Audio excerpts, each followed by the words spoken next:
Hello, my Wicked Warriors. It's Wednesday night, and you know what that means. It's time for another action-packed episode of the Wicked Wally webcast, soon to be the best hard rock, heavy metal talk show on the planet.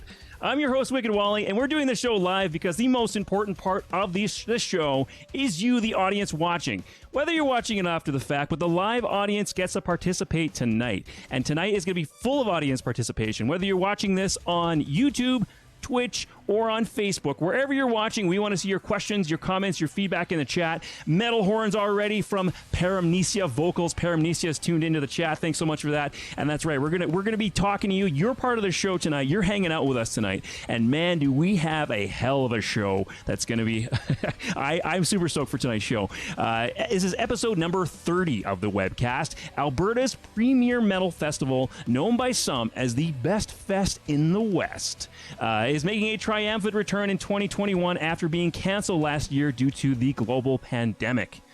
Geoff Bourrie, promoter and founder of the festival, joins us to talk about the incredible work him and his metal family did to bring back Loud as Hell with only 2 months' notice. For those of you who don't know, and I'm sure a lot of you who are watching do know, but Loud as Hell is an annual 3-day heavy metal festival held at the Dinosaur Down Speedway in Drumheller, Alberta, August-long weekend. That's July 30th to August 1st. There is on-site camping included in the weekend pass, as well as free pancake breakfast in the morning with heavy metal. So it's one hell of an awesome time. I've been to Loud as Hell before. I love it. And I want to hear tonight, what I want to hear from folks tonight, and I'm going to be asking the audience multiple times because I'm sure people are going to be tuning in as we go. I want to hear your best Loud as Hell memories. Put them in the chat. We're going to talk about them tonight. What are your favorite memories from Loud as Hell? And throw them in the chat. I want to hear it. So, and like I said, it's gonna be a great show tonight with Geoff. If you want to support this show, though, if you want to support the webcast, some great ways to do it is you go to our website, streamlabs.com/Wicked Wally webcast. I'm going to pull that up, and then forgot to hide Geoff's face. There you go. We'll see Geoff in a bit. Streamlabs.com/Wicked Wally webcast. There's a donation option there if you just want to just toss some money this way to help with the studio, because we have a cool studio that's empty at the moment, but things are starting to open up and we might get some more folks in the studio in the coming months. But anyway, a good way to support the show. You can go there, and we also have some merchandise. So if you want some Wicked Wally merchandise, I was super happy to see that the mug is in stock. It wasn't in stock since I opened the store, so you can get an awesome little cool Wicked Wally coffee mug if you want. I've got a couple in the mail that are coming.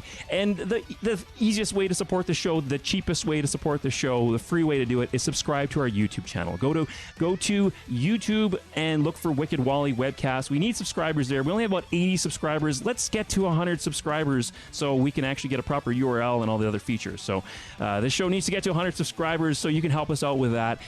And without further ado, my guest for tonight, Geoff Bourrie, the founder and promoter of Loud as Hell Music Festival. Geoff, I am excited. Metal Horns, thank you so much for coming on tonight. Oh, thanks for having me on the show, Wally. It's awesome to be here. Yeah, this is stellar. We have a lot to talk about tonight. The lineup's already been released, but I've been doing my research. There's a lot of cool things about this year's lineup. About the bands, they got some neat stuff in store, and we're going to talk about that tonight. Things that are going to be Loud as Hell exclusives for this lineup. Nice. So it's just some exciting stuff at Loud as Hell. Everyone's excited for things are opening up, and we can do these festivals now. So you already had, Geoff, a really awesome interview, and I have the link for this. It's going to be in the episode description. So wherever you're watching this, you had a really great interview with Nate Trash on his show Trash Talk with Nate, didn't you? Yeah, it was just before we were releasing things and stuff, so it was interesting to come up with some content, and we had a really good time. We had some, some good stories, and it was great. It was great. I'll be hitting up his podcast again here shortly. Yeah, he did an awesome job interviewing you. He had some technical issues during the episode, and don't just keep watching, because Geoff comes on again later in the episode, and there's just some really good questions he asked you, which I'm not going to repeat tonight. So that's why I want you to go watch his show. I got some original stuff. This is not a repeat of that show. If you had happened to catch Nate's show, this is going to be all new stuff that we're talking about tonight. But you really dig into things about the restrictions being lifted. Maybe we'll touch on that a little bit. A return to normalcy, and that people are ready for this. Because I agree with that. He asked you what season of the festival gave you the most headache. That was a really good answer, and I'm not going to ruin it here. So go watch it for that. Yeah. What it takes to put on a festival loud as hell and doing it legit. So we're actually not going to get into that. It's going to be more of a love letter tonight for Loud as Hell. The worst band you've had to work with. I'm surprised you answered that question, actually. If people that know me know I'm always a pretty blunt and honest person. At the end of the day, like, I try not to pussyfoot around shit. I mean, we had a bad experience. Why should other promoters and stuff not know this? So it is what it is. It sucks sometimes, but I mean, it is what it is. I stand by my shit. I don't think there's anything wrong with what you said. I think it was very tactful, and it was awesome to hear an honest answer like that. That was probably my favorite part of the whole podcast, is when you actually was like, yeah, this band for this and this reason. So you have to go check that out. And then Loud as Hell beer. We are going to talk about a little bit tonight. I want to ask you a little bit about the beer, the Loud as Hell beer tonight. So we're going to talk about a bit about that. It won't be a repeat. I got some other questions to ask you. And then you talked about me. Of course. You talked about me. I was like, who are they talking about? This guy's been in the scene for so long. I've been in the scene for probably 5 years now. It's like, I was like, who are they talking about? That's not. But it was really nice. I appreciate the nice stuff you said, but it just felt like it was like, who you talking about? Somebody else. Well, yeah, I mean, the respect is there. That's what matters. Yeah. Thanks, Geoff. Okay, sure. So let's get into it. I'm going to pull up the poster here for the lineup, and I want to talk about this lineup and, like I said, some of the exciting news that we have for the festival. And I'm sure, okay, huge news from the headliners who are playing Saturday night, Into Eternity.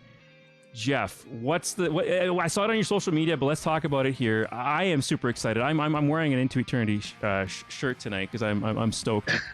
What's the huge news, Geoff, about Into Eternity at Loud as Hell? Well, we've kind of known on this for a while now, but it's really was at Into Eternity's timing, how they wanted to release things and know things. We were kind of let it be in their ball court, and they finally came out and said, hey, we're going to have a real special show with both Amanda and Stu Block come down and rock. And I'm like, yeah, man, this is awesome. Like, this could be a one in a lifetime little experience for any of the hardcore Into Eternity fans out there. Like, this is going to be really cool. They have a special set. Like, yeah, we're so pumped. I can't even tell you.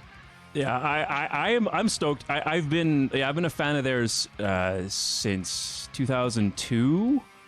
So it's been a while. I've been an Into Eternity fan, and they're what got me into a lot heavier stuff. Because there's a mix of sound. There's the clean vocals, the heavy vocals, and they were like the gateway band for me to get into the really, really crazy metal. So if it wasn't Into Eternity, you wouldn't have a Wicked Wally that has all this different metal bands on the show. Like, no Into Eternity, there would be no Wicked Wally. So and having that dual vocals from Stu and Amanda, I am super, super, super stoked. There's actually, from their social media, they have a photo with Stu. So they're practicing, they're getting ready for the show.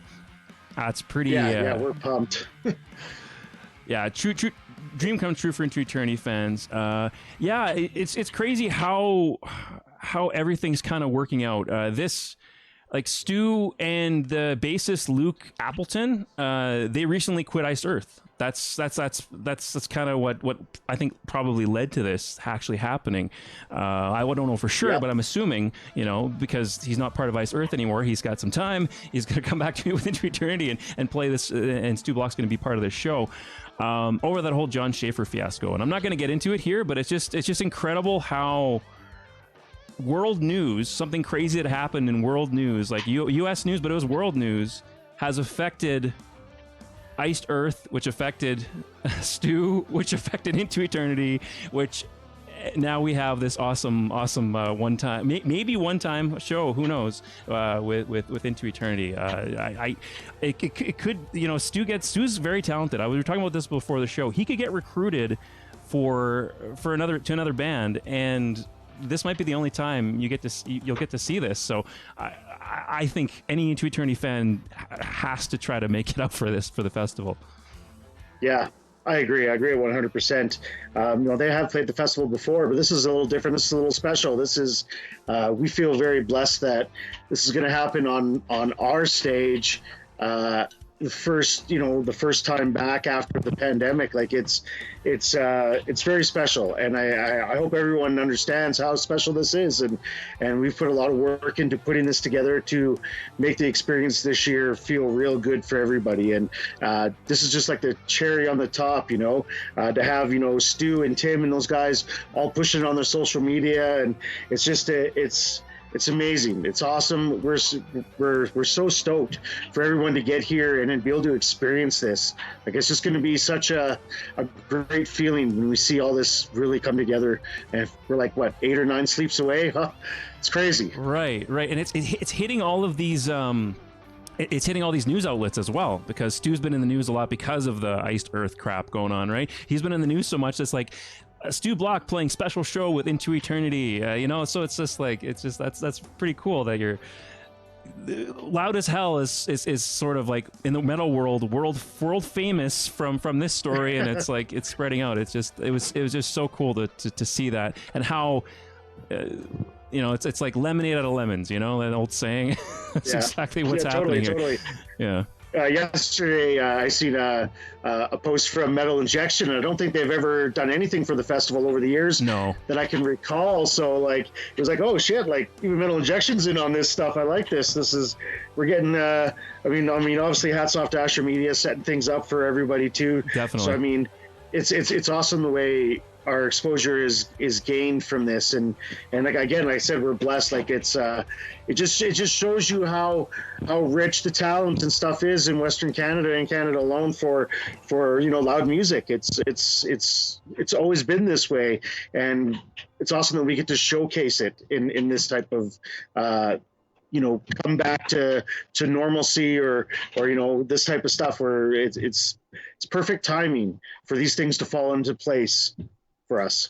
Awesome. And I have some more people in the chat who just tuned in. We want to hear your best Loud as Hell memories. So share those in the chat. We want to talk about those tonight.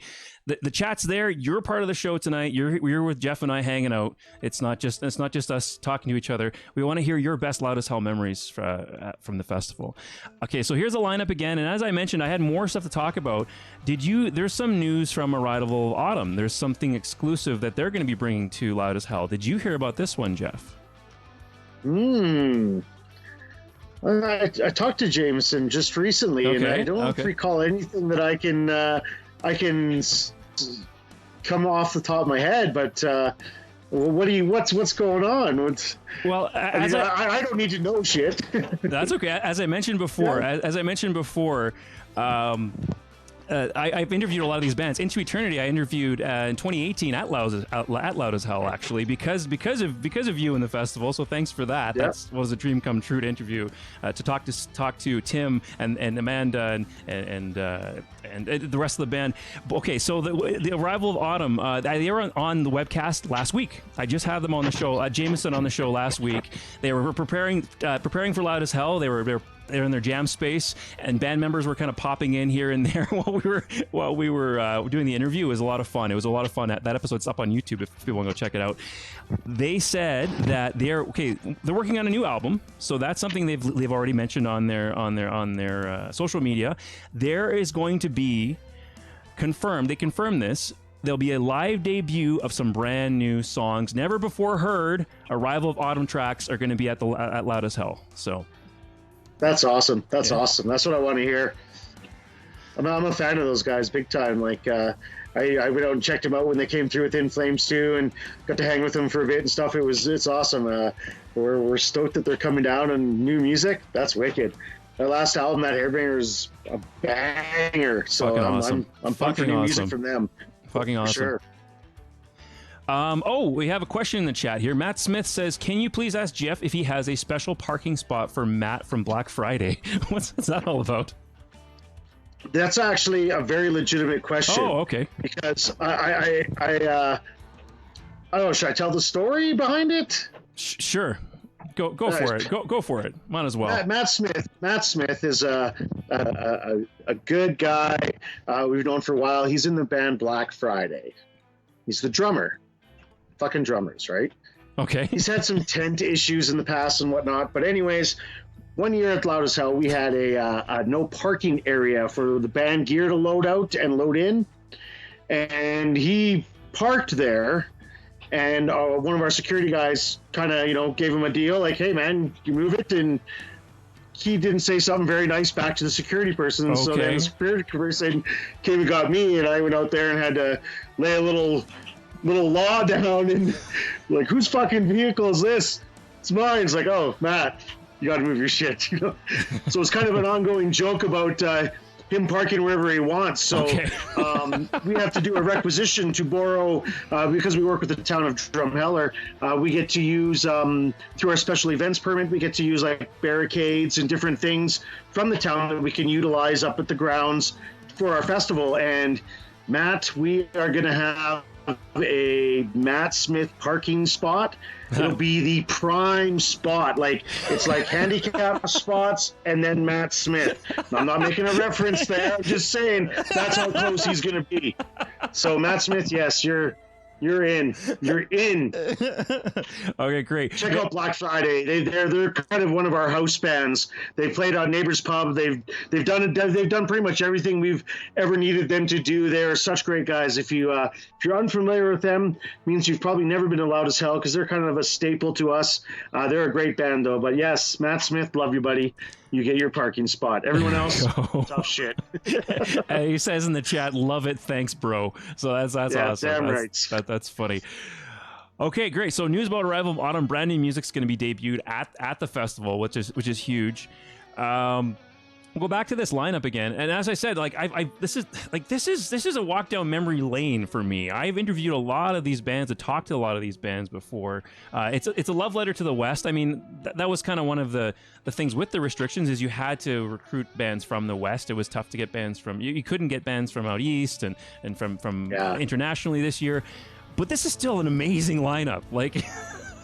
There's so much talent in Western Canada that this is still an incredible lineup. Thank you very much. Thank you. Yeah, Planet Eater. I mean, Troy Bly is going to be doing double duty. He's bass player in Into Eternity and in Planet Eater. Planet Eater fucking rips, by the way. I did a workout recently. I thought, man, I haven't listened to Planet Eater for a while, and the song "The Boats," man, that song gets me pumped up every fucking time. Good. I love that track.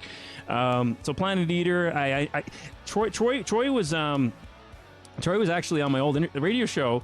Like I said, this is a love letter to Loud as Hell. Troy, he was the first person who made me realize I could get decent guests. That people actually gave a shit, because he messaged me on Facebook and he's like, oh hey, I'd love to come on the show, and I interviewed him on his way back from a tour, and he was at home in his motorhome, and before going to go see his wife, he's like, my wife doesn't know I'm doing this, so I'm just talking to you on the phone. And so Troy is just awesome guy. And that is a thing too. We talked about this on the show with Arrival of Autumn, is when you go to Loud as Hell, these bands are partying with you, like they're not sitting, they're not just away from everyone all the time. They're out there, they're having beers, they're having fun, they're enjoying Loud as Hell. They're metalheads too. That's a really cool thing about this festival, is it's just this big group. Yeah, it's totally like that. So many times I've heard stories like, someone will be watching a band and say, be like, holy, I was playing beer pong with that guy, like, just yesterday. I had no idea it was in one of those bands. Like, it's such a weird commodity to have during out there, right? Like, it's like, oh, hey, I met you. Oh, I didn't know you were in that band. And all of a sudden, by the end of the weekend, everyone's loving everybody. And it's just kind of like this one big mash, like we say. It's we call it the Metal Family Reunion. It's kind of, I understand the cheesiness behind that, but at the end of the day, that's kind of what it is. A lot of the times, a lot of the people we see are only during these few weekends during the summer. You know, you brought up Troy. Troy is such a beautiful human being. A quick little Troy story was like the guy's so humble, as you say. It's we were in Calgary once, and we were having drinks with him. We're sitting at a table, and just sitting here, was like, man, I'm just sitting here having drinks with Troy. Like, you know what? I don't think I've ever actually complimented this guy the way I should. I looked at him and was like, you know what, guy, Troy, Scattering of Ashes is like unreal. Like, your based on that is mind blowing. I just like compliment. I was like, okay, it's just so humble. You almost forget that these guys are super talented musicians that have, you know, guys I idolize and look up to, right? Like, I mean, in all honesty, you know, these are a lot of my peers that I just like. These guys are amazing humans, amazing musicians, and it's just to bring everyone together. I don't feel there's any of that we're better than anyone else kind of feeling at the festival. You know, whether you're the band that's playing at Pancakes or 1 PM except or 9 PM. Except the band that was the hardest to work with. Yeah. We won't mention them anymore, but yeah, I mean that's kind of what we like about it is the overall feeling that it's kind of a family feel, you know, like everyone is meeting everybody, everyone's knows everybody. Like, it's such a great feeling and atmosphere when everyone is, you know, seeing people they haven't seen in so long. And this year, even more specialty, right? I mean, everyone's been on, you know, lockdown in this pandemic, and for us to have the opportunity to do this is like, wow, this is going to be really major for people. I mean, I'm already trying to prepare myself for the emotional side that's going to attach to this festival this year, you know, being able to see a lot of these people I haven't seen in a long time, just the fact of having live music and an atmosphere that we're creating. It's going to be a very emotional weekend for a lot of us, for sure. I mean, people know I'm a crier. You see me on stage trying to give thank yous out, and I can't keep my shit together. So this is going to be a really emotional year for a lot of musicians to kind of get back into the swing of life in the music scene. You know, like, let's do this. We're ready. Right. Have some more. I'll be still socially distancing as much as I can because I have a daughter, so I'm still kind of I'll be on edge. So if you see Wally at the festival, don't come up and give me a hug. I'm gonna kind of be like hiding in the back, but just because, like, we talked about this before the show, but yeah, I have a 4-month old daughter, and her immune system's still developing. So even though I got my double Pfizer, and my fiance's got a double Pfizer, and I'm not scared at all. For myself, it's just I'm still worried about my kid until she gets a little bit older, until her little immune system develops a bit more. So she's one of the few that can't get the vaccine yet. So you know, So don't hug Wally. Keep your distance from Wally if you see him at the festival. But I will have to make an appearance. So you've got a bunch of stuff in the chat, by the way, so I don't want to ignore the chat. And again, I want to hear folks their best Loud as Hell memories. Che in the chat. I thought this would be the year they would change the date so Kayaktis could play. So you know what sucks about that is we actually had them booked for a show in Drumheller. It was a fundraiser show we were going to do in, I think it was the end of March last year, and the start of the pandemic canceled that show out. And it was like, oh, we had them. They're going to come and rip Neighbor's Pub, and man, just didn't happen. So we're so optimistic that one year it's going to work out. You know, we're going to either get them at the kickoff party or something. One year we'll get it to work. Trust me on that. It'll happen one time. Definitely. Yeah. And then we actually, Juanita in the chat here. It's one hell of a way to come out of isolation. Fuck yeah, it is. And Juanita this year, she's with Fjell Gore. She's the vocalist and bassist of Fjell Gore. She's gonna be playing bass this year though with Death God. So yes, she gets to open the festival. Right. Awesome. Right. And learned a bunch of new songs. She's been preparing for that. Juanita has her best Loud as Hell memory. Let's hear this. Okay, awesome. Best Loud as Hell memory. I've only been once, but it was definitely playing the afternoon and still pulling one of the most high energy crowds we've had. An absolute joy. Well, Fjell Gore can pull a pretty high energy crowd. So yeah, they're awesome. Black metal. But yeah, so Juanita will be there this year with Death God. That's really exciting. So hope you don't mind, Geoff. I'm gonna have to. This room here gets so hot that I'm just gonna have to just cool off a bit. Just one sec. Yeah.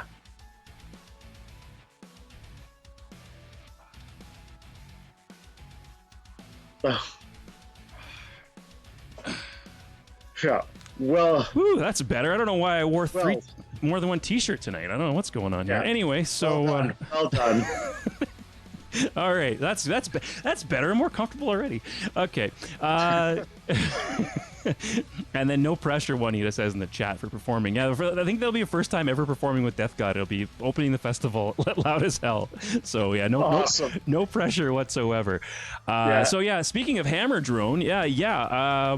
Great experience with them. They did a whole takeover of my old radio show. So they did a whole like a hostile takeover of my old show, Rock Bottom. So I know Graham and then the crew quite a bit. They're awesome guys, and Hammer Drone just brings it for a live show. They were the Western finalists for the Vakken Metal Battle a couple years back. They went out to Toronto. They didn't win in Toronto, but they did win out in the West because their live performance is just out of this world. So Hammer Drone's going to be playing. That's super exciting. Back to this list. There's a whole bunch of bands. I'm not going to talk about every single one, but I'm talking about the ones I know. Immunize. Okay, there's some news. Immunize. We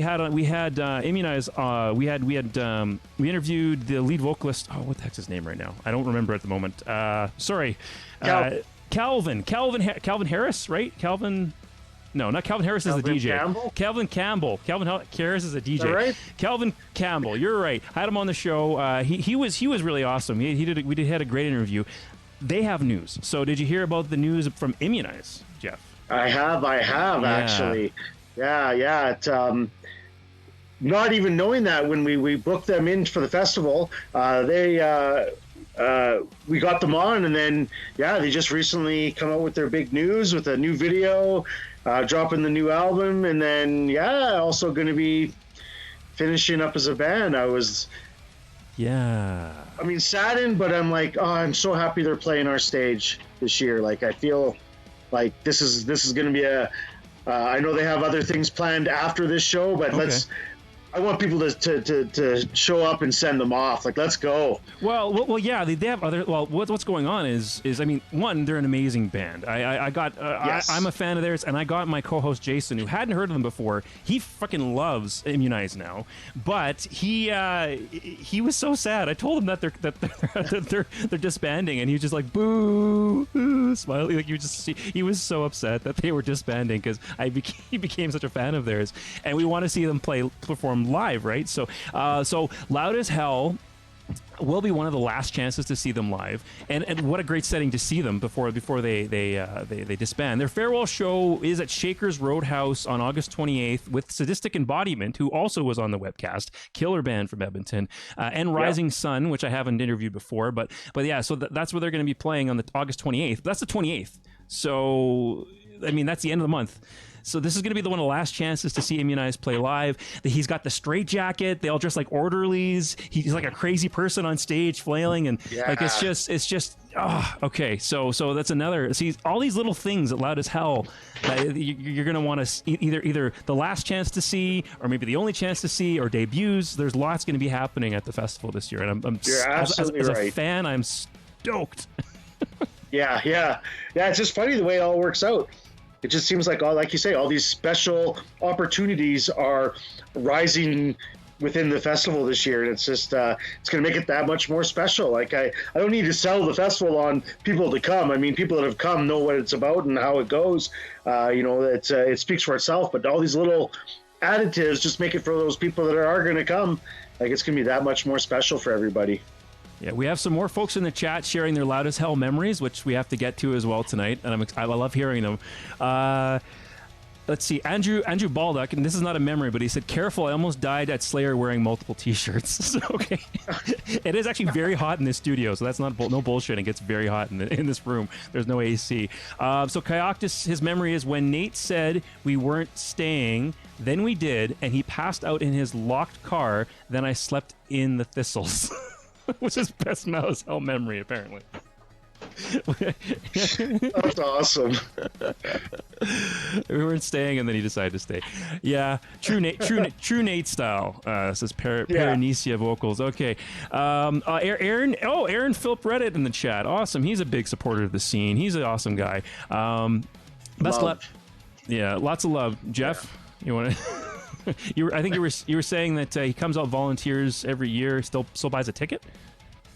Yeah. The guy's like, as he's kind of known now as a super fan, right?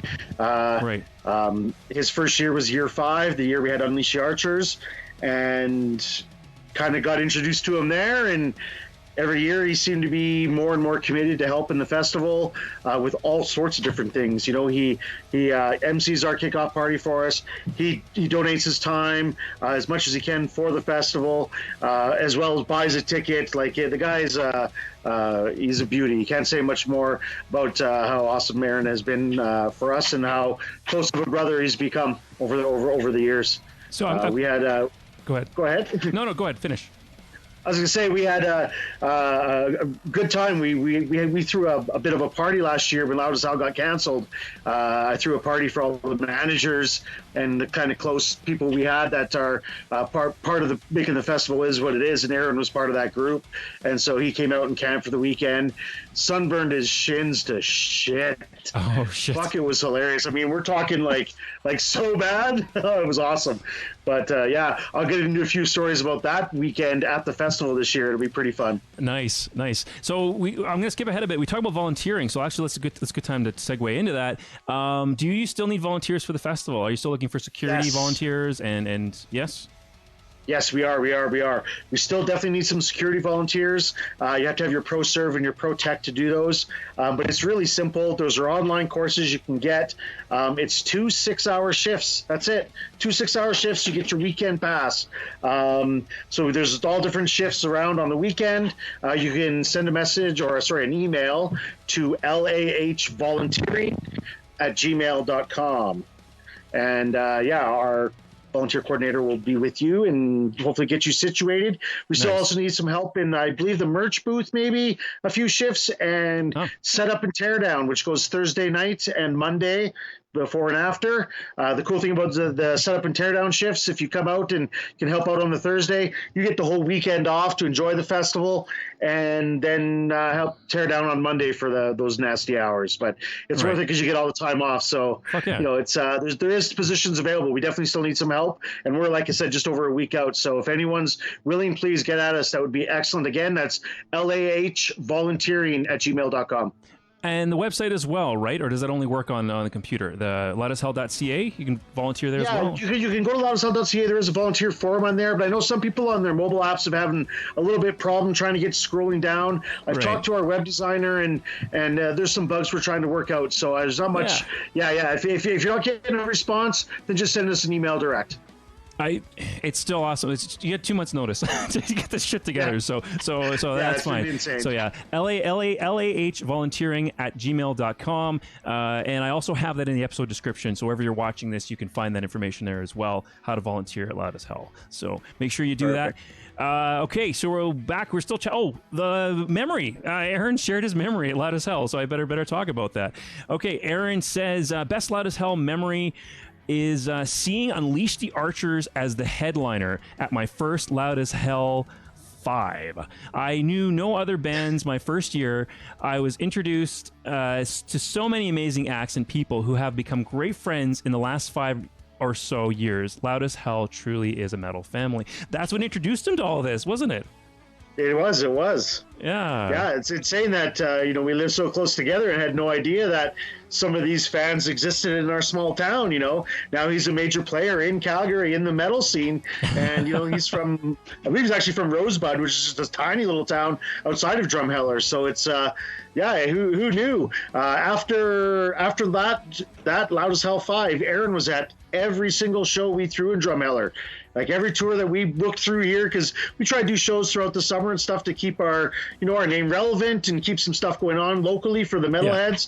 And so he was at every show, supporting, buying merch up front, throwing hair. It's me and him have moshed side by side many of times in Neighbors Pub over the years and stuff. So that's crazy that it was the festival that opened that up for us, right? Right. There's other players in Drumheller that have come to the festival and just been like, holy shit, like I didn't know this existed really. Like it's not everyone's on their stuff on social media and get the info.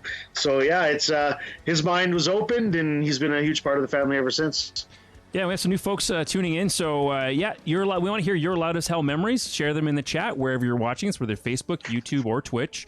Put them in the chat, and we wanted to chat about them tonight. I'll actually bring some memories of ours as well about loud as hell. I guess the lineup, I'll kind of go through this a little bit quicker now. The myopia condition, I guess there's a theme about double duty with some of these. We talked about Troy doing double duty in Into Eternity and Planet Eater. The Red Deer's myopia condition, Gregan's the drummer will be doing some double duty as well in the festival, won't he? Yes, he will. He will. And, we have that stuff happen every year, it seems. There's always a handful of musicians that are playing double duty. Especially drummers. Greg is definitely doing that.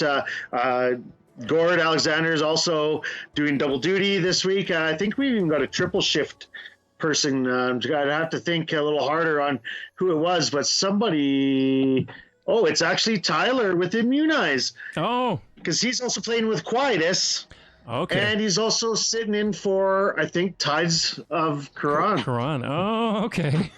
So if I got that correct, he's playing Friday, Saturday, and Sunday. It's crazy. Holy shit. I love the dedication from our performers. Yeah, Greg's playing with Obsidious as well, so that should be really, really sick. Snake Pit's going to be there. They're awesome. They've been on the webcast. Cabra Can is how you say it.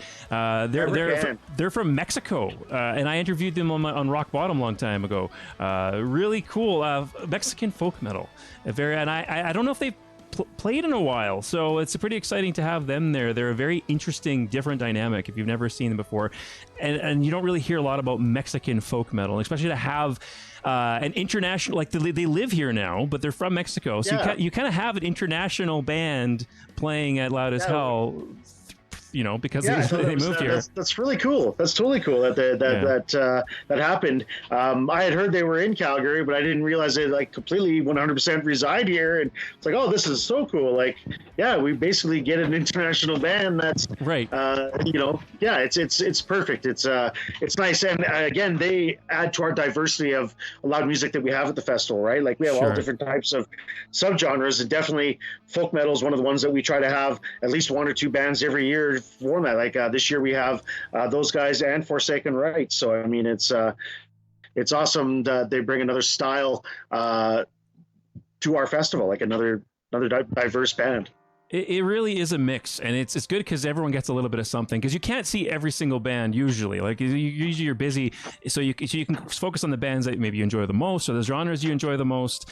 For me, I like all of it because I'm just that's the way my tastes go, is I like a bit of everything in terms of metal, not Anyway, So and then No Hope for the Lost, they're going to be there. They're on the webcast. So a lot of just so folks know, a lot of those interviews are up on our YouTube channel. They're still there. So a lot of the bands you see here, you can find on our webcast channel, YouTube channel, and go check that out.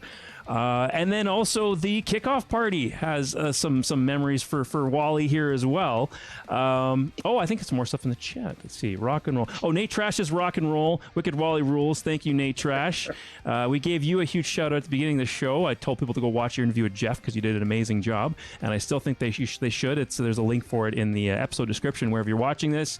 Yes, so the kickoff party, Neighbors Corner Pub. The kickoff party is something you started at Loud as Hell 7, is that right? Correct, 6 or 7. It might have been 6, actually. Okay, I saw a video of you saying of that, but I don't know. You and Ryan were actually talking about it.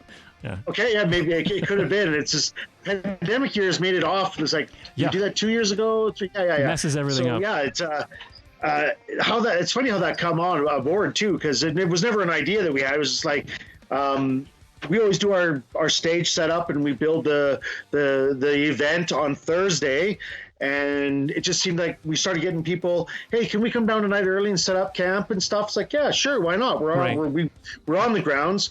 So then a couple of years go by, and all of a sudden it started to be okay, now there's 50 or 60 people showing up a night early, and we have a bunch of volunteers working, and people are coming in the venue and talking to everyone, and things are slowing down. We're like, man, we just need to keep people out of the venue while we're trying to set up. Let's throw a kickoff party in the town. Fuck yeah. Send everybody down there and we can work. So that's get everybody off the grounds. Yeah. I didn't realize that. There's an alternative. I didn't realize there was an ulterior motive there. It gets everybody off of the ground so you can do what you got to do. Then they can come back. That's actually smart.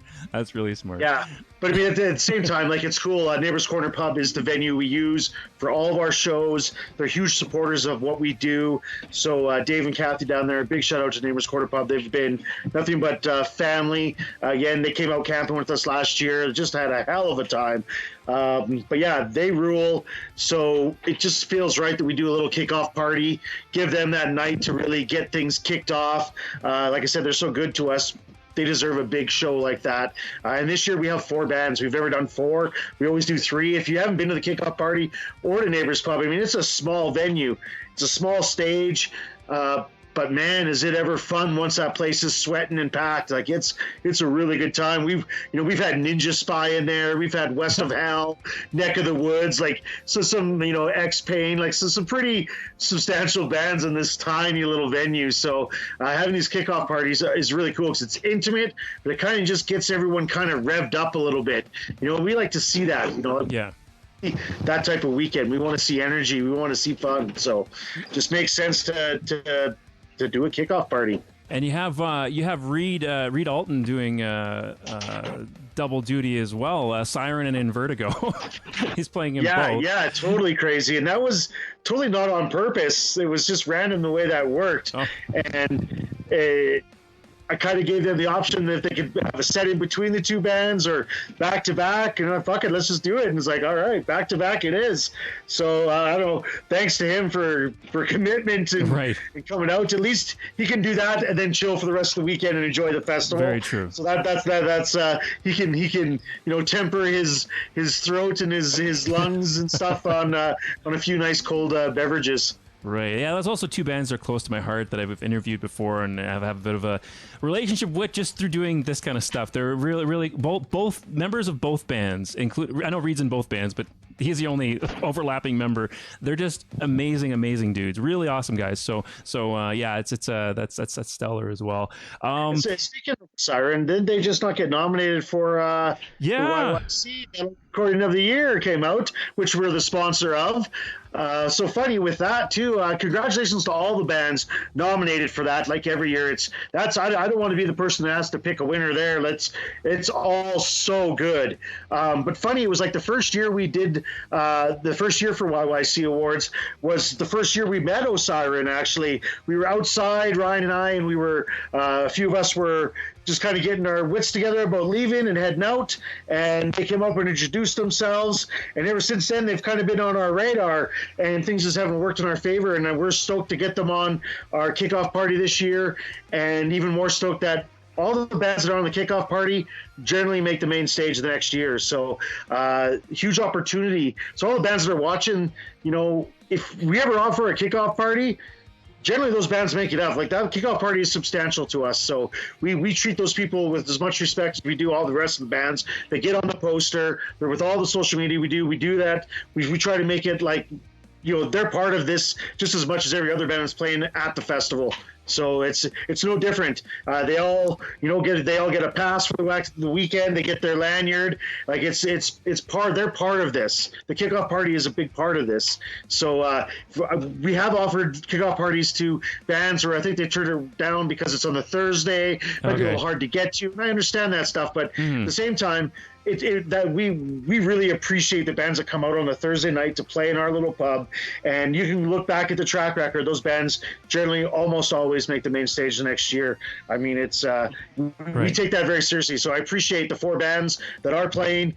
Cell coming all the way from Winnipeg a night early to do it. And then obviously Flashback, in Vertigo, like you mentioned, in Osiren. Thank you, all 4 of those guys. Awesome. Juanita in the chat about the kickoff party says, now this feels like putting a movie on to keep the kids occupied. That's awesome. That's funny. Brad Thompson in the chat, shout out to Dave and Kathy, great people. Dave and Kathy. That's the owners of Neighbors Corner Pub right there. Oh, the owners of the pub. Okay. Dave and Kathy, yes. Like I said, a huge family they are. So, yeah, Brad knows what he's talking about. He's been there. He's had their donaires. He knows what's going down. And we asked people their loudest hell memories. Drew says, no memories as of yet, but this will be my first, but I'll damn sure make up for it. Guaranteed you will. This will be definitely a memorable year. The return of Loud as Hell after the global pandemic, like this is going to be a memorable year. Guaranteed. Yes. Yeah. We've even still got a few things in store, some surprises that people don't know about yet. Like, it's going to be great. And you mentioned shouting out to the YYC nominees for Metal Album of the Year. So Osiris with Foundations, incredible album. Yes. We have Cast a Shadow from Bloody Monroe. I don't know that one, actually. I've never listened to that one before. Beyond the Depths from Siren. That's an awesome album. Kill the Bliss from Benevolent Quietus. That's an awesome album. And then Death by Luxury. And then Death by Luxury by Telephone Silence, which is kind of more of a rock metal kind of hybrid, maybe more on the rock side. Yep. But I know, I know that band as well. So strong nominations this year. I'm excited. It is like it is every year. Right. Yeah. I'll have to check out Bloody Monroe. It's actually Bloody Monroe. Bloody Monroe. I'll have to check that out. There's a spelling error on there. Yes, it's Bloody Monroe. Oh, it's a spelling error. Okay, fair enough. I'll have to check that out. Okay, this is the part where I was just going to rattle off about tickets. It's probably better you say it for folks to get tickets, because there's still tickets available. We were talking about before the show how many are left for the pre-sale. You want to let folks know? Right? For sure. Like, that's the thing with our festivals. We have only a limited number of tickets we can sell as advanced tickets, and that number is 300. So we have, I think the actual number is like 72 or 78 tickets left at advanced tickets, which is $140. If you do not get them advanced and don't get in those first 300 that we have, you have to get your ticket at the door. The tickets at the door are $175. So that is for the whole weekend. But you get your tickets, you can send us an email to loudashellfestival@gmail.com. We do have a form you can fill out on our webpage at www.loudashell.ca. But again, we've been having a little bit of difficulties with our phone, our app for the page. So you can just email us, and then we take e-transfers. So you can send us your information, and then you can send an e-transfer for a ticket. And all tickets will be held at the door for pickup. So you just got to bring your ID to the door and you'll get your passes. Great. Simple as that. So we have like just under 80 tickets left in advance sales. And I can tell you just yesterday we sold over 20 tickets. Oh. I'm not saying that the Stu Block and Into Eternity announcement had nothing to do with that, but we definitely seen a big spike over the last couple of days. So if you want to get them at the $140 price, you've probably got a handful of days, probably into the the end of the week to early next week before they're gone.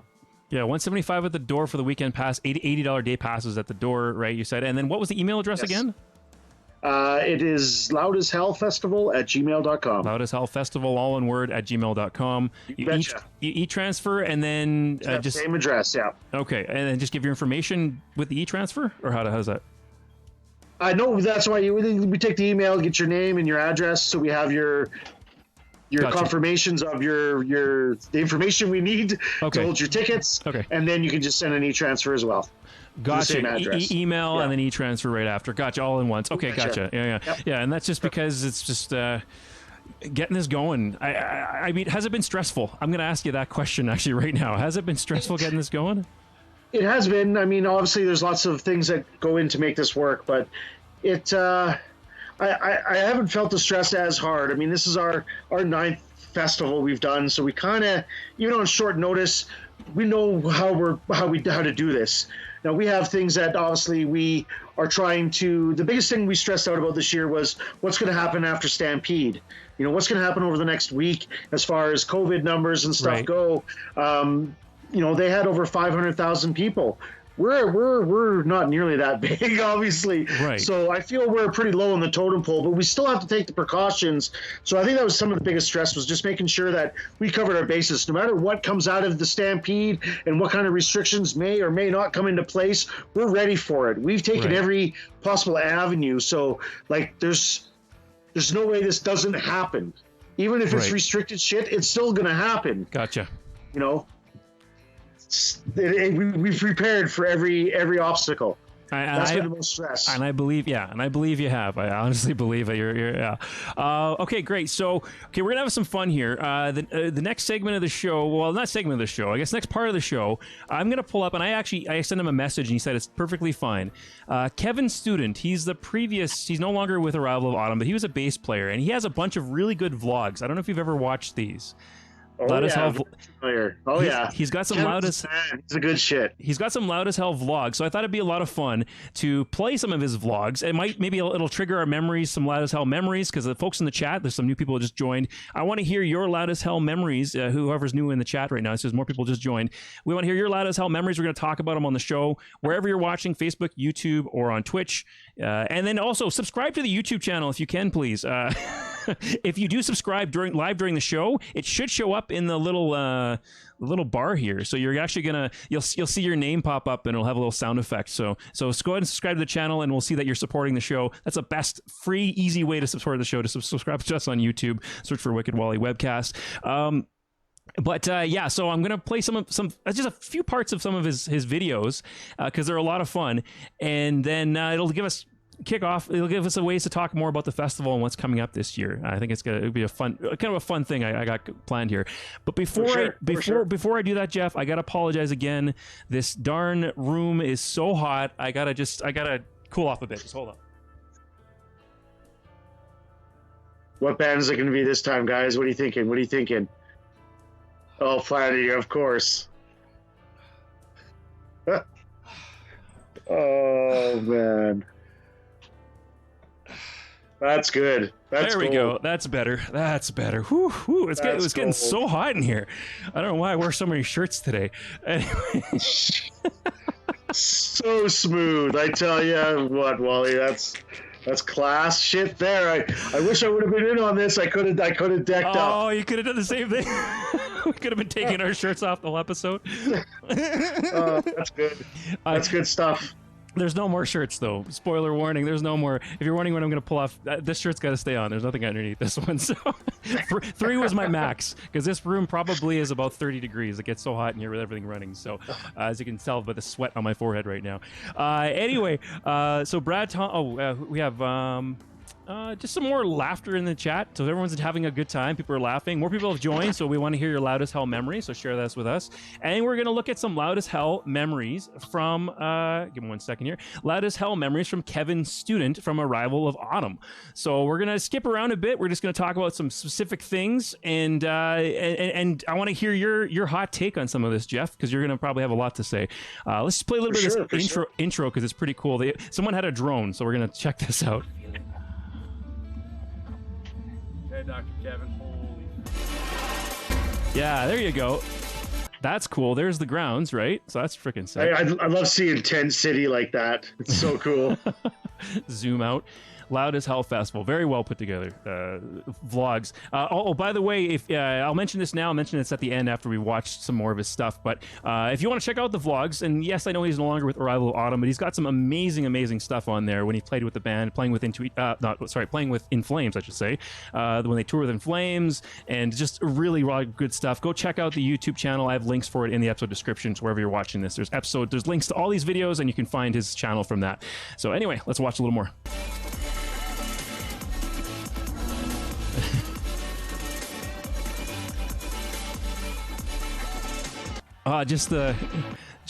There it is. Just the flood of emotion and memories coming back when I just get to see this. Oh. Drumheller. Okay, the date might be a little bit different, but this year. But okay, here we go. We're gonna skip to 310 because I want to talk a little bit about the town of Drumheller, because yes, you can come for the festival's awesome, but there are some things if you're so curious, you can see at Drumheller as well. Drumheller is it's a small place, but it's a cool place. So let's just check this out. Getting the tripod out and everything for this. To be fair though, dinosaurs are super lit. Dinosaurs are super lit, and so people watching might know already, but what's the deal with dinosaurs and Drumheller if folks want to check it out? That's the cool thing we have too with our festival is that Drumheller is the dinosaur capital of the world, right? So we have an 80-foot T-Rex down at the information booth that you can walk up inside and look out over Drumheller out its mouth. It's insane. We also have the Tyrrell Museum out here, which is one of the best dinosaur museums in the world. Absolutely. There's little It's incredible. concrete dinosaurs on every street corner. Everything's kind of themed into that. We just had a brand new adventure park open up here called Barney's, so shout out to them. It's like a corn maze and some dinosaur digging shit. There's a lot of things to do. There's a lot of hoodoos out here. Just a lot of stuff that you can come, bring the family, hit the festival, and go do a bunch of really cool family stuff. Also, the festival is all ages, right? We do, it's all ages. Kids 10 and under are free. So, you can bring the kids out, check out some music, go hit some ice cream, go hit the splash park downtown, come back up, get some bands. It's a perfect little getaway if you want to mix it up. But you got your family with you. You can still hit the festival, but do a lot of really cool, memorable things for the family as well, outside of going to Loud as Hell. Awesome. Okay. Some comments in the chat. Kale Carlton, I believe, or Charlton it is, in the chat says, world-class white Wally. I don't know what. Nate Trash. Okay, so thanks for that. That's cool. Jennifer in the chat says take it off when I was removing my t-shirts. So that's funny. So yeah, and also hey, I have to mention this too. If you're a nerd like me, there's also the Star Trek Museum. It's actually pretty awesome in Drumheller as well. It used to be in Vulcan, Alberta. Makes sense why it'd be in Vulcan, Alberta, but they moved to Drumheller, and if you go to weird. Yeah, and if you go to there first, you get a pass. So the Dinosaur Museum is cheaper. So nice. Yeah, and they have a bunch of other movie memorabilia as well there, not just Star Trek stuff. That's the majority of it, but they have stuff from I think Christopher Reeve Superman, I believe, and a bunch of stuff. So it's like a movie memorabilia museum, and it's really cool. It's really cool. So that is something else fun if you're into that kind of stuff. Like if you're a nerd like me, if you're that kind of stuff. We also take advantage of that with some of our headlining bands. Like I can recall in year 666, we called it year 6. We had Battlecross out here, and a good friend of mine, shout out to Matt Schultz. He used to work in the museum, and he's a huge Battlecross fan. So it was like, hey, you want to give them a private tour of the museum? He's like, fuck yeah. And so I contacted, you guys want to go on a private tour of the museum? Fuck yeah. So Sweet. It's cool that we can get some of these people from the international bands to come up and show them kind of a little bit of our history in Drumheller. So that kind of shit is really cool. Like even when we had, when Thrust came up here for the first time, they were taking pictures all over downtown on their social media, all the dinosaurs and shit. It's like, yeah, that's what it's about. Come and have a good time. That's what we want, And I feel we actually do that very well. All the bands that we do have, we try to treat everybody very well. The international bands we bring in, we try to make sure they get a full spectrum of how the atmosphere works for everybody and want them to be just as included. So yeah, it's cool to get them in the museum and all those types of things. It's a cool place to bring someone that's never been here before and show them that. Yeah, because you wouldn't expect it. And the Dinosaur Museum is world class. It's just unreal. Yeah. It's just unreal. Yeah. And they're always changing it. So if you've been into it, every year it's different. They just change it up in there. I got to go every couple of years because it's that different. So yeah, definitely awesome. Go dinosaurs. And then Aaron Philip Reddit in the chat says, "Got to throw another museum here. Got to throw props out to the Atlas Coal Mine Museum as a former tour guide. He's a former tour guide apparently. In East Cooley. I've never heard of this. Is this?" It's awesome. Yeah, they do coal mine tours there. One of the cool things I can say about it, I'm not sure if they're still doing it because obviously COVID slowed things down, but every Halloween they do a haunted deal out there, haunted coal mine tour. It's crazy. They have a one for younger kids and then one for adults. And yeah, that shit's scary, but it's awesome. It's totally awesome. Sweet. Okay, so we're gonna go back to Kevin's video here to see about this mark right here. Oh, oops. What did I do? There we go. Hold on. My link. Anyway, we'll go back to it. I'm going to. There we go. So about this is funny. Around this mark right here, and I think this is one of his favorite things at the festival, according to these vlog videos. We're gonna see it right away. So the music career is all well and good, and yes, we do it for the joy of the art. But one of the most crucial things that we have to do on every tour is we have to be getting tacos, and they happen to have tacos in a bag. Works. And they're freezies. I'm mostly concerned with tacos, but if they're freezies, it's a bonus. Can I also get a taco in a bag? Just salsa. There he is. Tacos in a bag and some. That's awesome. This is good. This is good. I didn't think that. So I gotta ask a hard-hitting question, Jeff. Will concession and tacos in a bag be making a return to Loud as Hell this year? We have a new food truck this year, so I'm not sure. Oh, okay. If taco bags on their menu. We have a really a new food truck that we're excited about out of YYC, Chef Scotian. So it's East Coast cuisine. So East Coast donairs, seafood. He's got like shrimp and scallops, and as well as other things, burgers, hot dogs. Chicken wings, all this. He's got a very extensive menu, but he does specialize in some East Coast stuff. So we're really stoked that we have him coming out this year. So it's his first time to Loud as Hell. It's actually a shout out to Nate Trash who hooked us up with that too. Oh, really? So I guess it's their neighbors or some sort, and mentioned it, and we reached out, and here it is. So it's awesome. We're stoked to have a really different food truck this year. That's awesome. A big menu. I haven't been out that far east. Sandwich. Huh? Sorry? Yeah, me neither. What'd you say? He even has a steak sandwich on his menu. Like steak sandwich. Wow. I'm down. Wow. I could have a steak sandwich every day. The only thing I can say is I hope he has extra staff, because that food truck's going to be hopping. If it's got all that, it's going to be hopping. Yeah. That is selection. East Coast. I don't even. That's anyway. That's freaking cool. Yeah, it's going to be awesome. That's freaking cool. So we have some more folks Kale in the chat says, now I'm hungry. Actually, I'm getting hungry too, just talking about this. Honestly, I am too. So we had some more folks coming in and out. So if there's anyone new in the chat, we want to hear your best Loud as Hell memories. So if there's someone new who popped in, wherever you're watching, Facebook, YouTube, or Twitch, put in your comments. Let's hear about your best Loud as Hell memories. Yes, and let's see. Oh, speaking of concession, this is what I wanted to bring up. I wanted to bring up the Loud as Hell beer this year. Yes. You talked about this on Nate's podcast, but I think this is just huge news. So I want to talk about it again here. Yeah, for sure, man. We're super pumped for this. Over 2 years ago, just before the pandemic hit, Drumheller got its first craft brewery. It's called Valley Brewing, and they are awesome. They do great beer. Obviously, they've already won some awards.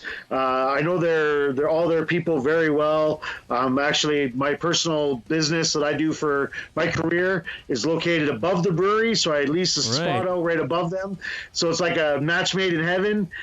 So yeah, I approached them about being a sponsor, and they were basically like, well, we did a can for the racetrack, and a can for these other events.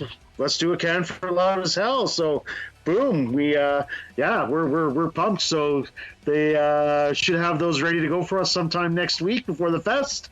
So we'll be able to have our own light lager. We called it the Loud Light Lager. Nice. It's got our logo on the can. I got the proof for it already. It looks super cool. I believe it. Yeah. Well, because they're as soon as I get a can, I get one so I can throw it up so everyone can see. Even the can they have here, this raspberry ale with the dinosaur bones on the side. This looks like a raptor, perhaps. This is really cool. If you can see this on the screen right now. So then you're in your tattoo parlor. That's Jurassic Tattoo, right, in Drumheller? Jurassic Inc. Yes. Jurassic Inc. Right. Sorry, Jurassic Inc. Yes. And you're a tattoo artist as well. So that's stellar. Yes. Man of many talents. Well, I guess that's what probably actually pays the bills, not the festival. So. This is also very true. Yeah. So then at the end of your day, you're above the brewery. You're saying? Yes, yeah. My So- tattoo studio is located upstairs. So they brew beer below us. So on days where they're got head down here. their sprucer, the mash, the smell is, that smell of fresh beer or something. It's awesome. It's really awesome. Yeah, shout out to Valley Brewery. And they have a nice patio downstairs, so it's pretty easy to after work just to head downstairs and have a quick pint, on the patio. It's like life is all right, I can tell you. Yeah, even their tap room looks really, really nice. Oh, there's the patio there. I have it up on the screen. Oh yeah, that's awesome. Yeah. Oh, family owned. Yep. Oh, this is really cool. Yep. Oh, look at all them and their families. That's really nice. Sweet. Shout out to Valley Brewing. And I mean, they look like they know, like, it looks like a quality brewery. So this isn't going to be this isn't going to taste like Big Bear or something like that. This is going to be some very delicious beer. So that's pretty awesome.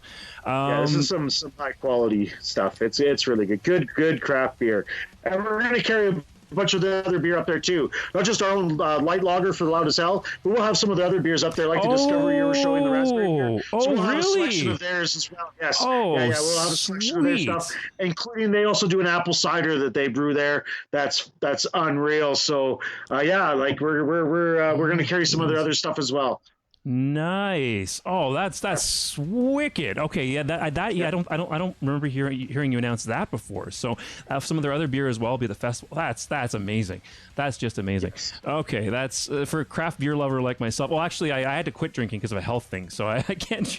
But I would want to try some. But man, that is exciting for craft beer lovers, and I am an ex craft beer fiend. But and then as I was looking at that, I also noticed that they have some merchandise there. But let's talk about your merchandise. We have coming up this year. We have some brand new Loud as Hell merch. The toque and the hat. The logo's huge on this thing. It's not this tiny little thing in the middle. Where'd you get this done? Where'd you get these done? This looks really good. Yeah, we use a couple different outfits to do this stuff. Specifically, our hats and our toques were done by Cursed Earth Apparel. Nice. Obviously, shout out to them. Then we have some hoodies that were made that are like super high quality from Swag Merchandising. So we use a couple different people that have helped us out and do things for us. Yeah, there's the hoodies. They got the Loud as Hell on one sleeve and the Drunk as Fuck on the other sleeve. So that's pretty cool. They turned out super nice. So we have those were for sale when we first got them last year, but now we have them available at the festival. We have the hoodies, we have the hats, we got the toques, we have the patches. We have, what else can I tell them? I can tell you we got, what the fuck else did we get? We got some t-shirts made. Now, we couldn't get t-shirts with all the bands because obviously we couldn't have the lineup done quick enough to get a production for that. So we do have some Loud as Hell shirts that are really cool. I can tell you one of them has like a real big Loud as Hell on the front, and the back it's like a really big Drunk as Fuck. So I'm sure those will sell pretty fast. People like that shit when you can put a swear word on a shirt. We haven't told anybody, so we got the beer branded out this year. We also got some of those little collapsible foam beer koozies. Oh, nice. Some Loud as Hell koozies coming out. We didn't tell anybody about that, did we, dear? No, I'm getting she's shaking my head at me now, like, don't tell them. But we got a couple other things for the merch. You did show a quick picture there. We have a big blanket that my mother-in-law hand stitched. Okay. And so it's super ridiculous. It's a queen size handmade quilt. We're talking hundreds of hours go into this thing. We're gonna raffle it off at the festival. Oh, nice. We'll go back to that. Super high quality. It's like I said, my mother-in-law handmade this thing. It is a work of art. We just posted it on our Instagram and Facebook probably a couple weeks ago. But yeah, it's super cool. So we actually have a couple handmade quilts that will be available at the festival. One for there it is. Super cool. Like this is authentic grandma made shit here. Like we're not authentic grandma made shit. Yeah, like no kidding. My mother-in-law sweat her shit out on this thing over Nice. It took her a long time to make it. It's super cool, but it's so that's cool though that we have that. So we have the t-shirts, the hoodies. Yeah, it's super cool.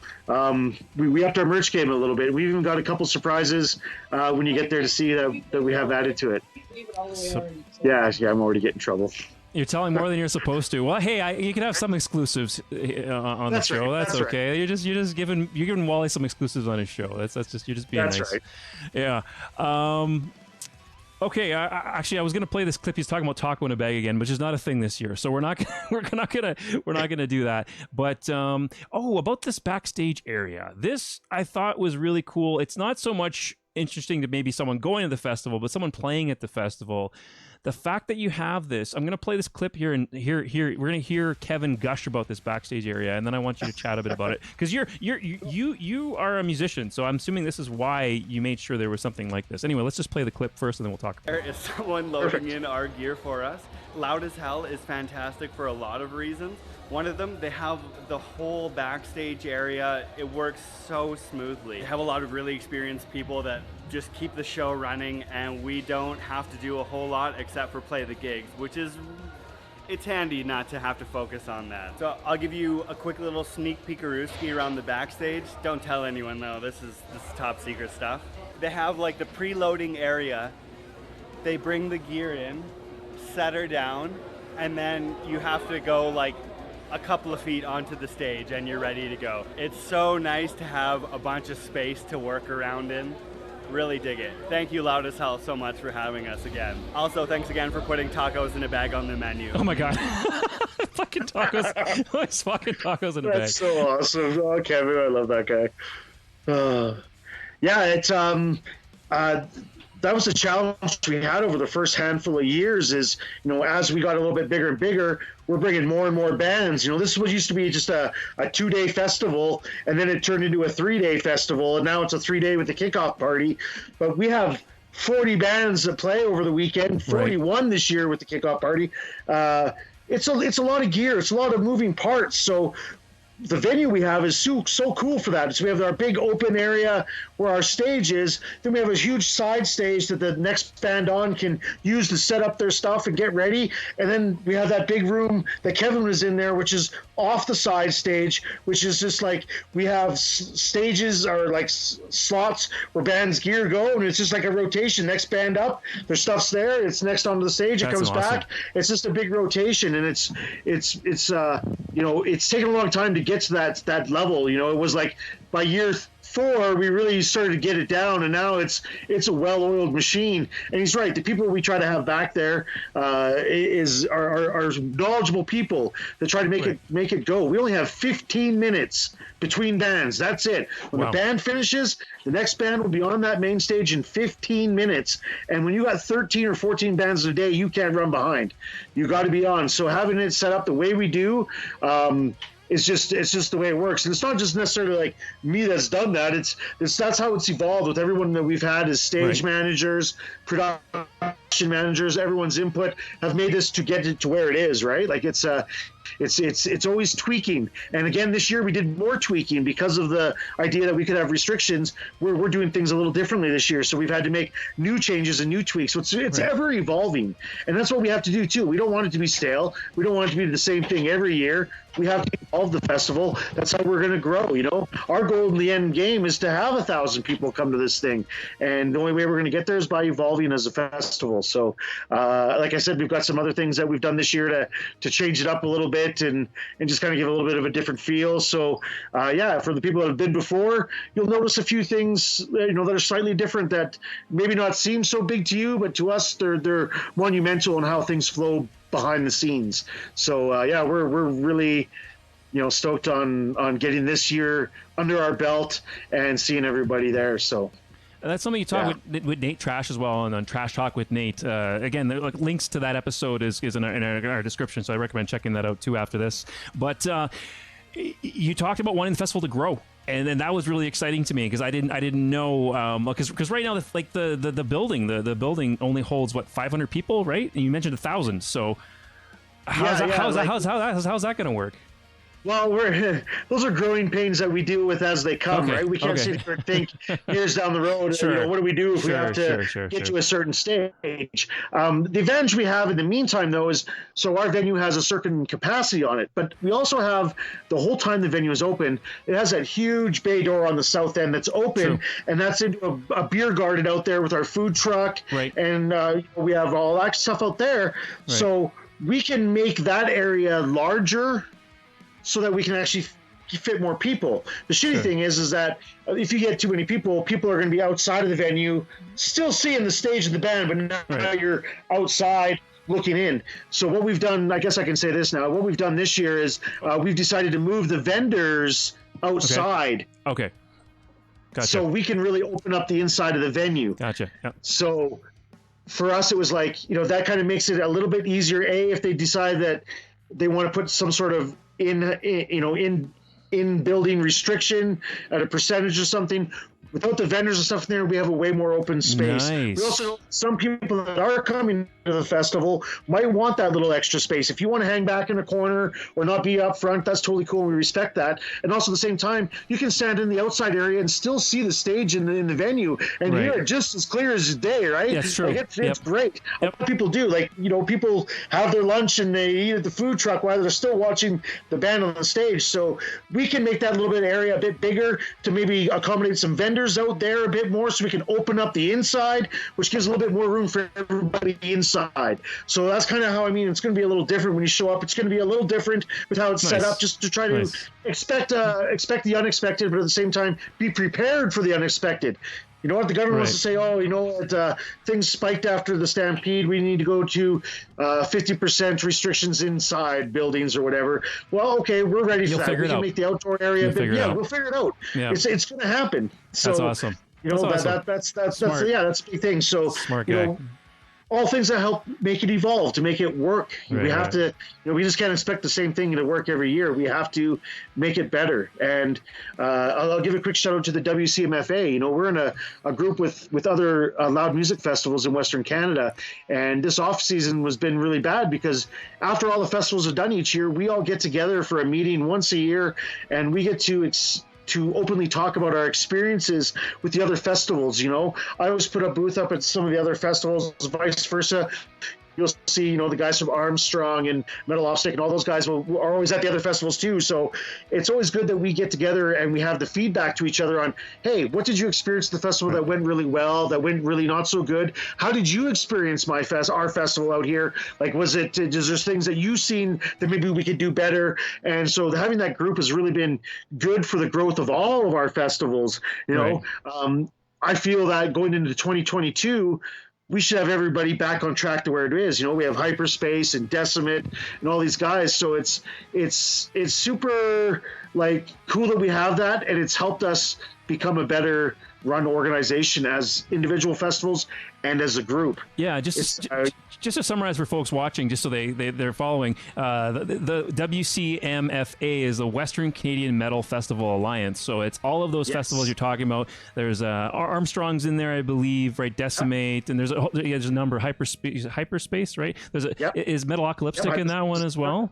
Okay, yes, gotcha. So it's you all work together. You also see members of the other festivals at the other festivals, either helping or being part of it, or even performing if they're in a band, whatever it may be. You all of you communicate and you share knowledge, which is only going to help all of you do better. This is something that went really well. So hey, maybe think about just so this is a lesson we learned of a good thing. This is a lesson we learned when something went tits up. So I think it's really solid to have that alliance, and it's going to only make all the festivals that are part of it do a better job. So that's pretty damn cool. That's pretty damn cool. Yeah, for sure. That's our goal is to grow the industry. So if we can all work together, making sure we're not putting events on the same days, we're not overlapping our bands, we're helping each other out with tours that are coming through. Like it's awesome. It's something that should have been done long ago, but it just took a while for everyone to really acknowledge each other. And, when we started, we were like a year or two behind Armstrong, and we didn't even know of Armstrong. Like, we weren't even going to be a festival to start. Like, year one wasn't supposed to be, it was just a one-time deal. Right. And then a couple years later, we start to hear, Armstrong, there's this festival in BC, sweet. And all of a sudden we start to meet these people, and we start to, become friends online, and all of a sudden we're seeing each other, and it just made sense that we all get together and we're like, man, we need to be a team here. Like, we need to benefit from each other and help each other grow from this and be sustainable. It's really hard to to have a festival and keep it sustainable. I mean, you look at all the other festivals that we've had that, like Calgary Metal Fest, you know, I hope they eventually get back to what they were doing. Shredmonton, the Farmageddon Festival, Metallian Festival. It's not easy to maintain these and keep them relevant. Like it's very difficult. We're not making money on these. This is something that everyone involved is doing it for the heart of the music scene that we're involved with, right? So, yeah. I mean, and that's we just took it an extra step with this WCMFA with our alliance with our group, and even past festivals like I mentioned, like Shredmonton and Calgary Metal Fest, they're still very active members in our group. Just because they don't necessarily have their fest operating at this time doesn't mean that they're not valuable and knowledgeable of what's going on in their experience. So we still have, like, we have a private group that we discuss matters with. We have our own Facebook group that we've created that people can do that. We, you know, Nancy's awesome with Calgary Metal Fest. She's usually sharing stuff from all the festivals as much as she can. Yep. She's awesome for that. So I mean, like, it's a great system we've had built. Now, obviously, over the last COVID time, it's been tough we didn't have a meeting last year. We did a Zoom touch, but I mean, no one had festivals. So it was kind of a weird meeting, but you know, we're still very active as each other and trying to communicate the best we can to make this go. So I'm fortunate that we get to go, and I also fortunate that we have our blessings from all of our brother and sister festivals. And you will see a lot of them out there this year for sure. Like, you know, obviously Kaya's band is playing, Joey's band is playing, so a few of the people that run the festivals, we made sure we brought some of them into the fold this year. Isn't Sloan Vox Vox Promotions your volunteer coordinator as well, or no? She sure is. Yeah, she kills it. Yeah. 100%. Yeah. Right. Yeah, she's taken that position now for quite a few years, and she kills it for us. She's a super hard worker, and obviously, again, Decimate, her festival, is now part of our group. We took votes to, you know, to invite festivals in. We always got to be careful that we want to run this. As much as it's all donated time, we still have to run it somewhat like a business and be careful of what we do and how we do it and stuff. So just the last couple of years, we've brought on Hyper Space Metal Fest out of Vancouver and Decimate out of Calgary.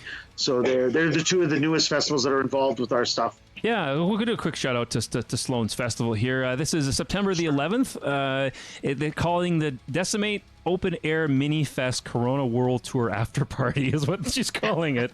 That's a little tongue in cheek. Jesus. Anyway, but it's going to be High River Brewing Company, an outdoor event. Her band Sirens playing, All Else Fails, Illyrians coming. So it looks like a great show as well. You can go check that out on Facebook as well. Decimate Open Air Mini Fest. It's going to be more than a month after Loud as Hell. So you get a little bit of a time to recover after Loud as Hell weekend before you can go to another awesome festival.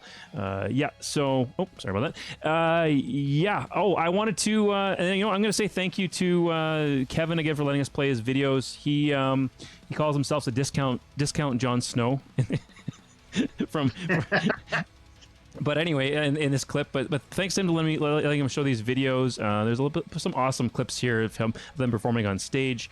We're gonna show more of that, maybe a little bit more of his stuff a bit later to help us jump off and talk about some more stuff. But there's another vlog I found.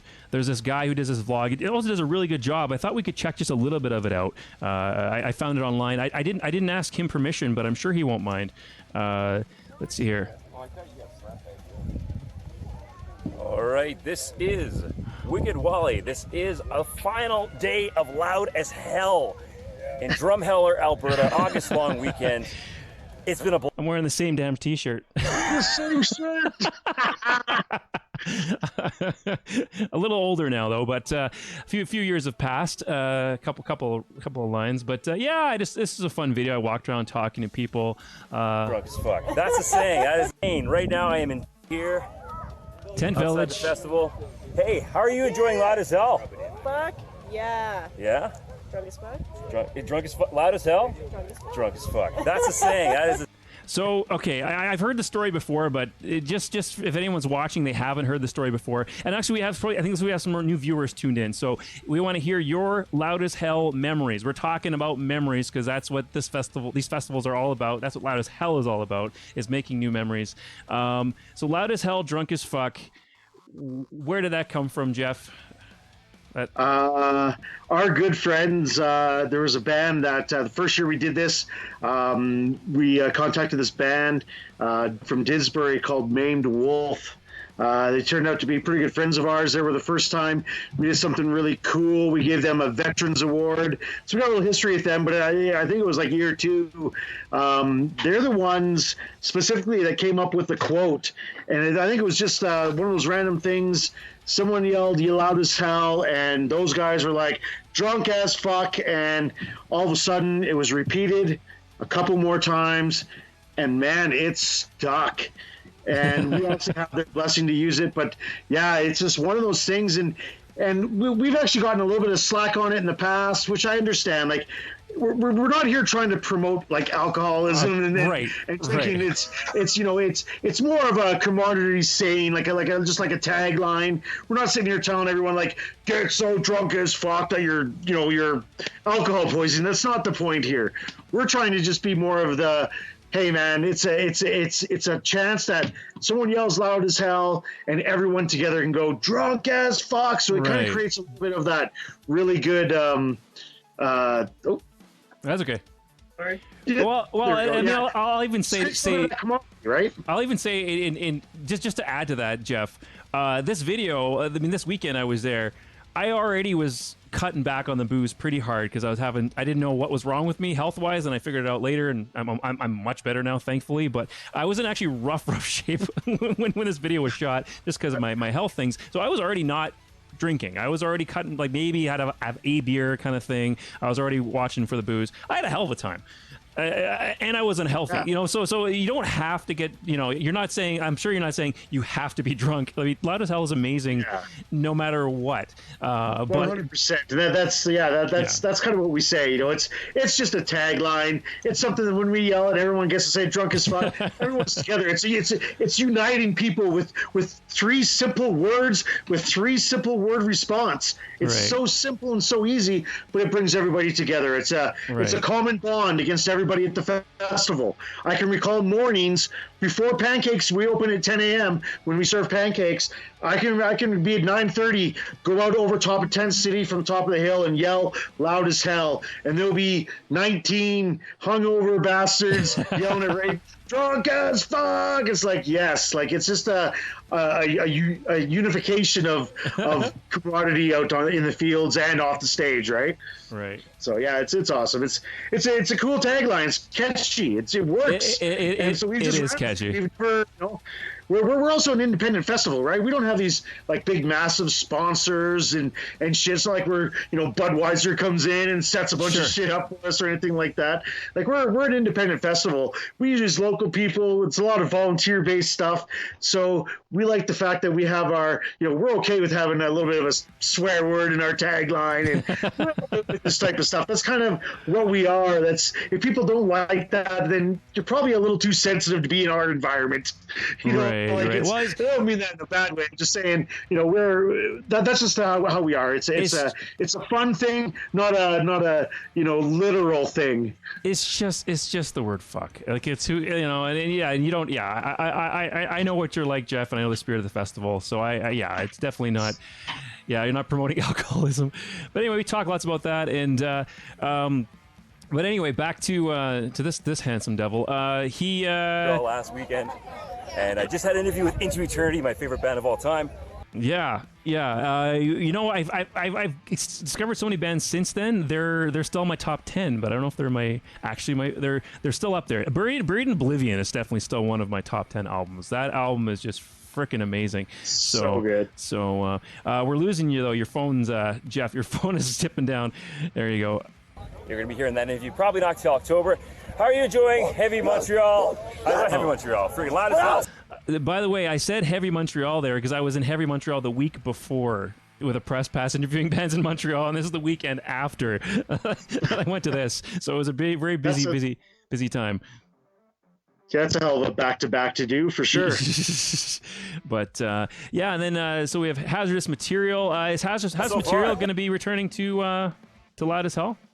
this year? Yes, they are. You betcha. We have a couple of their models will be out doing some burlesque stuff for us on the second stage. There you go. Yep, you betcha. There you go. That's awesome. So loud as hell. I was going to bring up the volunteering then, but we have one of your awesome volunteers talking about having to pour out alcohol. So I'm going up to the guy, I'm like, dude, I don't want to pour this 40 out. Don't make me do this. Like, poured it out. I'm like, I want to drink. So in what situation would your security have to pour out someone's alcohol, Geoff? Well, so the way it works, because we have camping on site. Sure. Now, you're allowed to have your own booze at your campsite. Absolutely. Right? Absolutely. That's okay. Yep. The booze that you purchase inside the venue, you can't take outside of the venue, unless it's in a beer garden out back, like it's fenced off. And you can't bring any of your booze into the venue. That makes sense. Between the camping area and the venue front door is a section of area that you can't have booze. So sometimes people will have a drink in their hand. Oh, I want to go catch the band, and they start walking to the venue, and then they get to the gate, to the fence of the camping area, and the security is like, you can't take your drink past the camping line. And they're like, oh, so if you don't, basically dump it, you can't go any further, or you're staying in the camping zone. So that would be the scenario where that happened, where someone got into the area that alcohol is not allowed. So our parking lot and the area in between the camping. It's not like it's a far walk. Like we're talking like the camping's just outside the venue. But you gotta come up around the road to it. Like it's 100 steps or whatever it is. It's not that far at all. But you can't bring your alcohol up there. So that's where that happens. So where people just get a little, maybe just a little miss thinking, they get a few in them and they got their bottle in their hand and they're, having drinks and, let's go to the next band's about to start. And they try to race up there and not realizing they even have it in their hand, But it's the same as people in the venue. We have security at the front door, but how many people try leaving with their drink in their hand? They're like, well, you can't leave the venue with that. And like, you either have to, finish it up or throw it out. And so it's the same sort of thing. So you have to be legit. That, but it has to be legit. It's a legit festival. We do everything by the book when it comes to that, right? If the AGLC were to find any reason to not allow us to have this, that would really be disheartening if someone ruined it for everybody, because they were in an area they weren't supposed to have alcohol and they had a bottle in their hand. These things are very, very legit the way we do it. So I've had to yell and scream a few times just to make people understand, like, this, you're risking this festival shutting down because you're not obeying the rules. Rules aren't that hard to follow. It's pretty good the way we have it, and we. Like I said, we've been fortunate that we haven't had too many major instances that have created us to really feel that, the festival's in any type of jeopardy or anything. We run a pretty good ship. We have a lot of us that have done this enough and done this enough times at Loud as Hell that we have a tight team and a tight crew that makes this run to the optimization that we can, right? So absolutely. Absolutely. Adam in the chat says, can't wait for the loud. So I'm getting back to the chat, so don't worry, didn't forget about you. Can't wait for the Loud as Hell wake up call Friday morning. Adam Friesen says in the chat. So what nice. Is that the wake up call for breakfast for pancakes? No, that must just be a straight up loud as hell yell over the campground. I'll be the rooster. Get everyone up because they'll all be hungover as fuck from the kickoff party. Right. Awesome. Let's see. Is there anything else worth showing her? Oh, he was just talking about how he dipped his head into the pool at the campground. They forced him to dip his head into the pool. This hurts me more than you. Yeah, it's rough sometimes, my man. It's rough sometimes. I just walked over to this random campsite. I'm finally done my shift for the weekend. I worked 32 hours this weekend. Wow. And you see those ladies over there putting their feet in that blow-up pool? Yeah. It's apparently a birthing rite for all of the people that come by to dip their hair in the feet water. The foot water. And if you want to smell it, it smells like warts and vagina. I'll smell it. Yeah. Ooh. Isn't that beautiful? I can still remember what that smells like, actually. That's awesome. So that is a fun video. Your face there is excellent. That's not fake.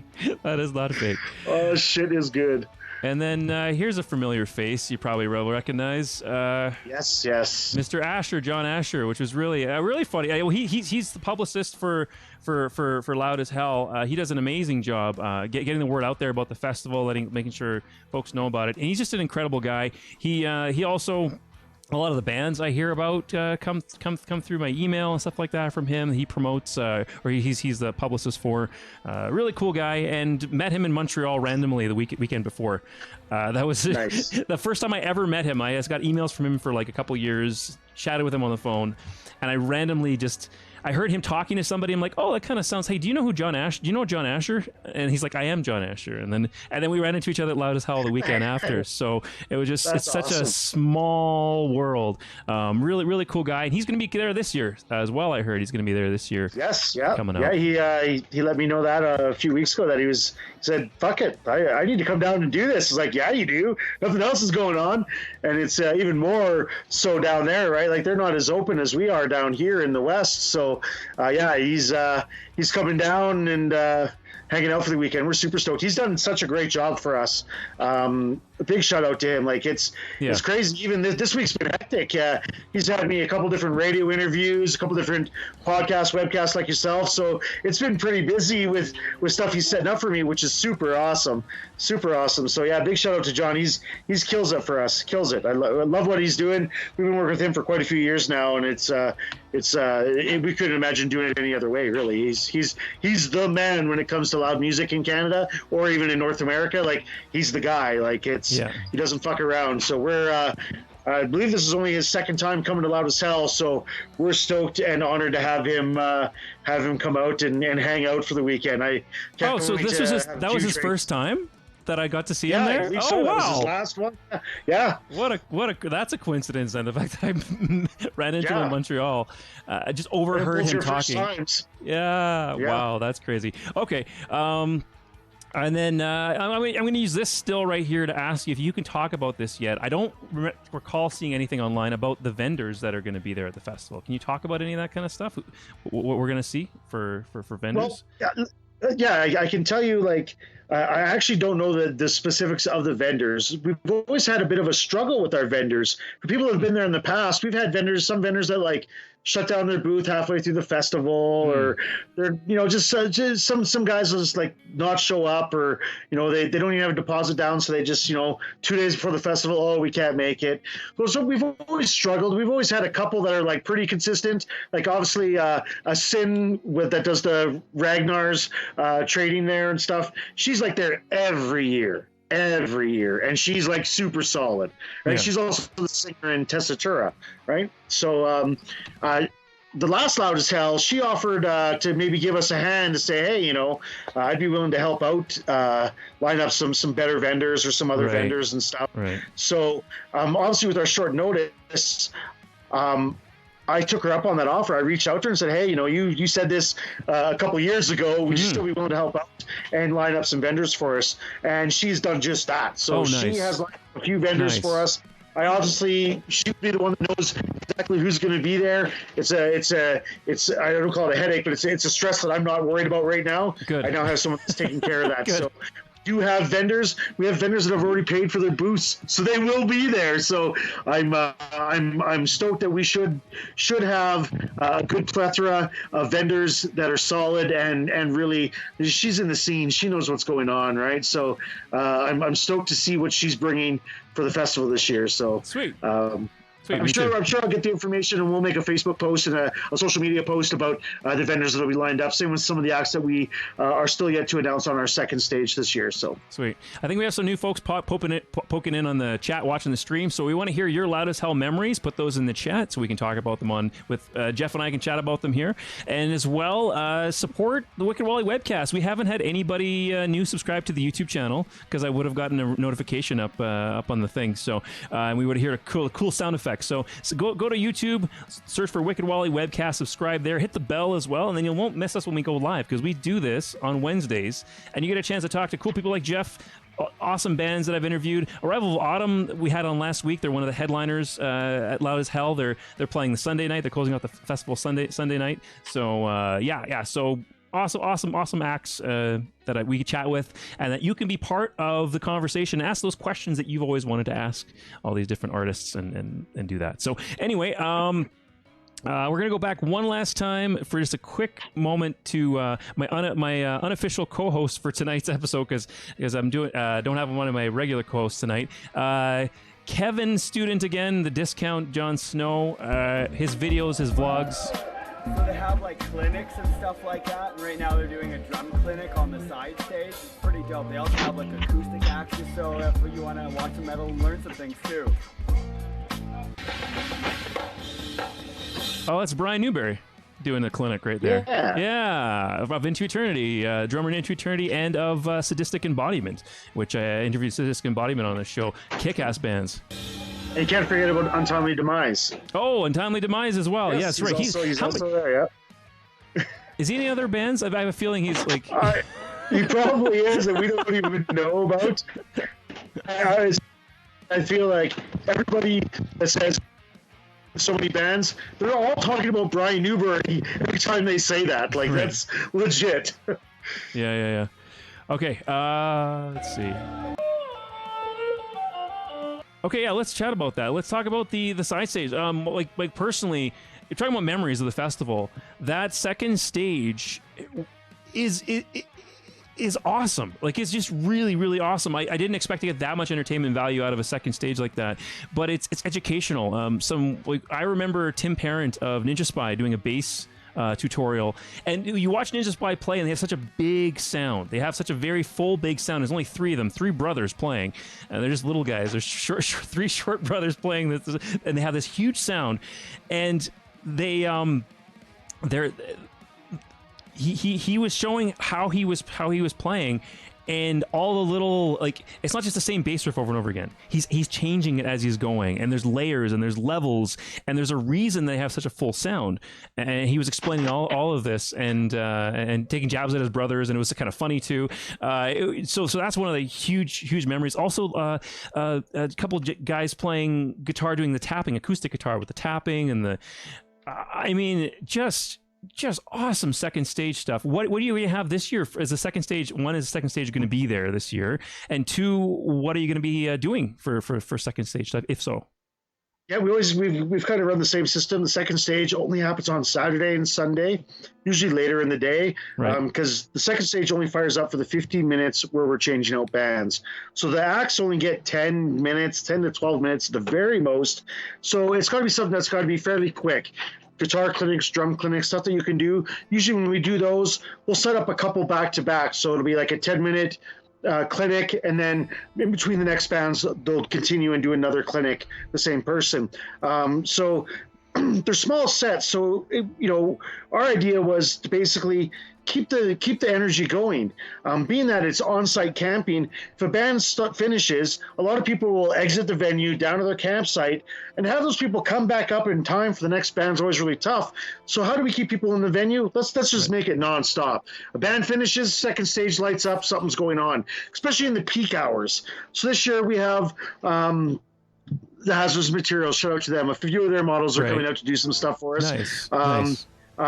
We haven't lined up the clinics as of yet. Again, short notice. Our second stage isn't going to be as full as it has been previous years, but we do have some stuff, some really good stuff. So one of the awesome finger-picking acoustic style like guitar players, Kyle Poulin, is going to be out.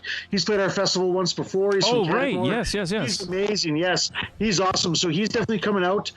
He's doing a couple sets. We have two longer sets on the second stage, and he's going to be doing those on the Saturday.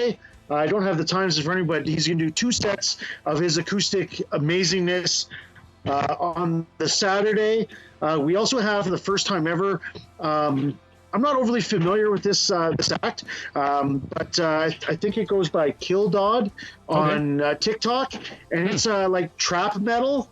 So this is a DJ that comes in with some interesting takes on on this new style of genre. I know there's some people that are really interested in it. So it just worked out that we can get him involved. So we're making an official announcement about that probably later this week. Cool. So we've got a little of that going on in the second stage. So yeah, we've got some stuff planned.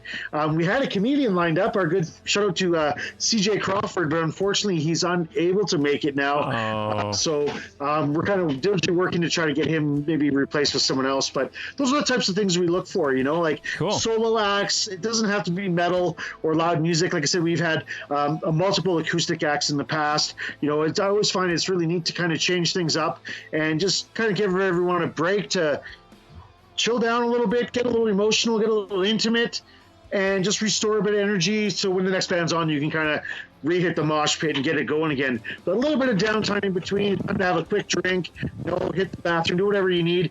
It's kind of nice. So we fill it with these cool little acts and cool little things that can keep people, you know, seeing. It's not just about the music. It's about the industry that it is, you know. Everything kind of plays into that with metal music. It's a little bit of the goth stuff, the burlesque stuff, the tattoos, piercings, all of these types of things flow into the you know, what's the word I'm looking for, like the industry of the culture of what metal music is. That's kind of what we try to go.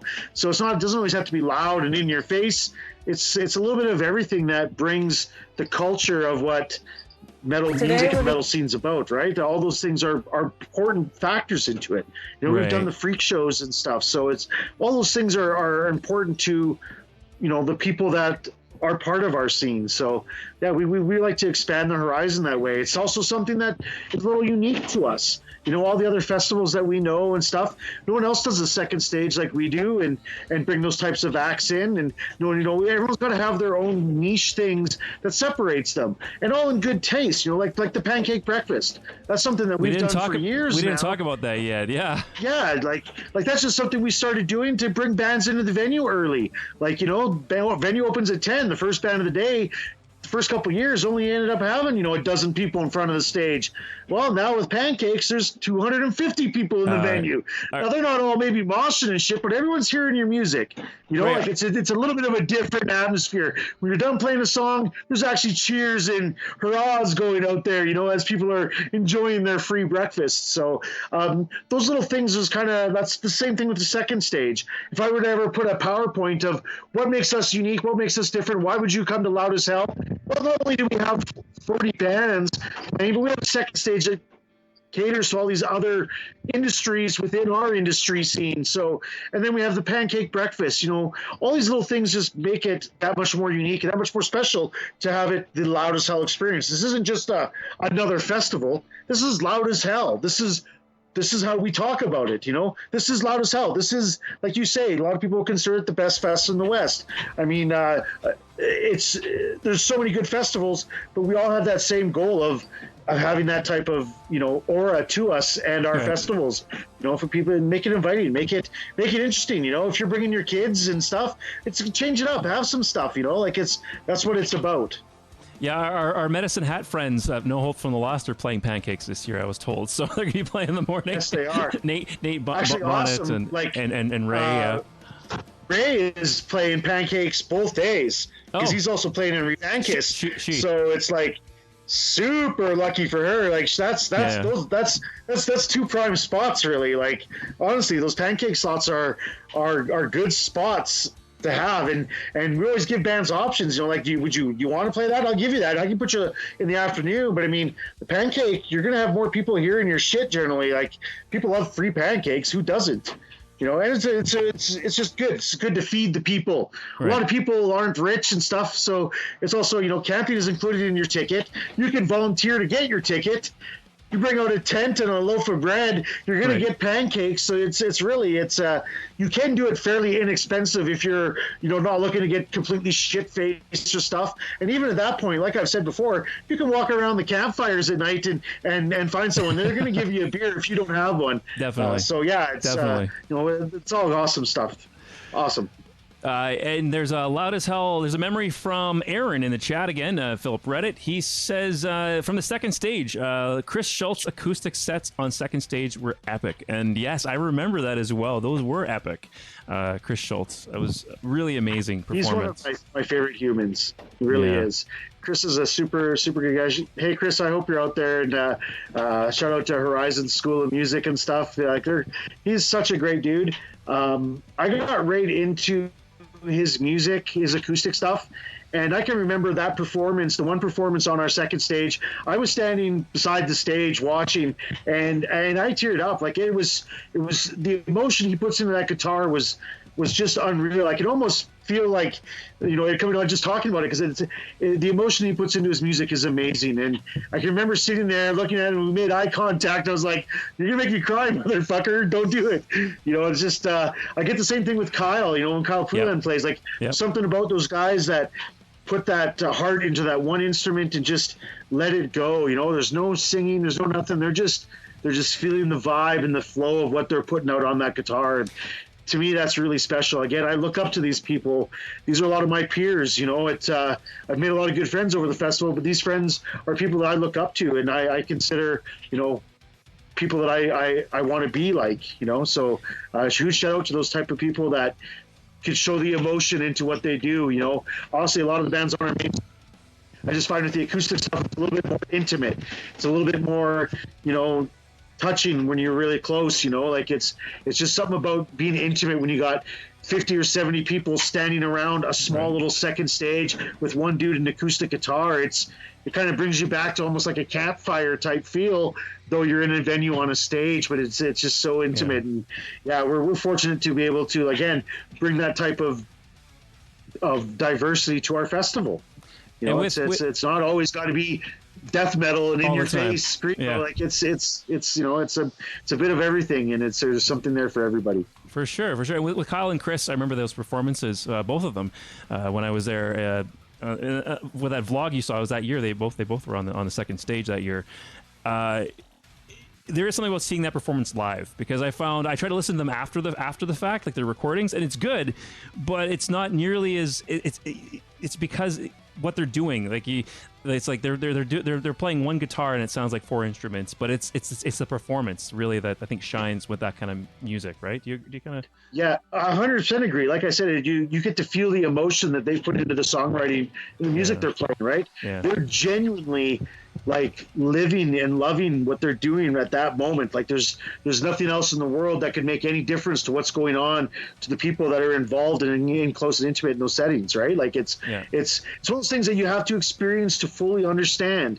I can tell you, go check out all their music all you want and you'll be impressed and stuff, but until you experience that stuff in front of you live, it captures you completely different. Just like any other band too. Like you can love a band, and then when you see them live, you're like, holy shit!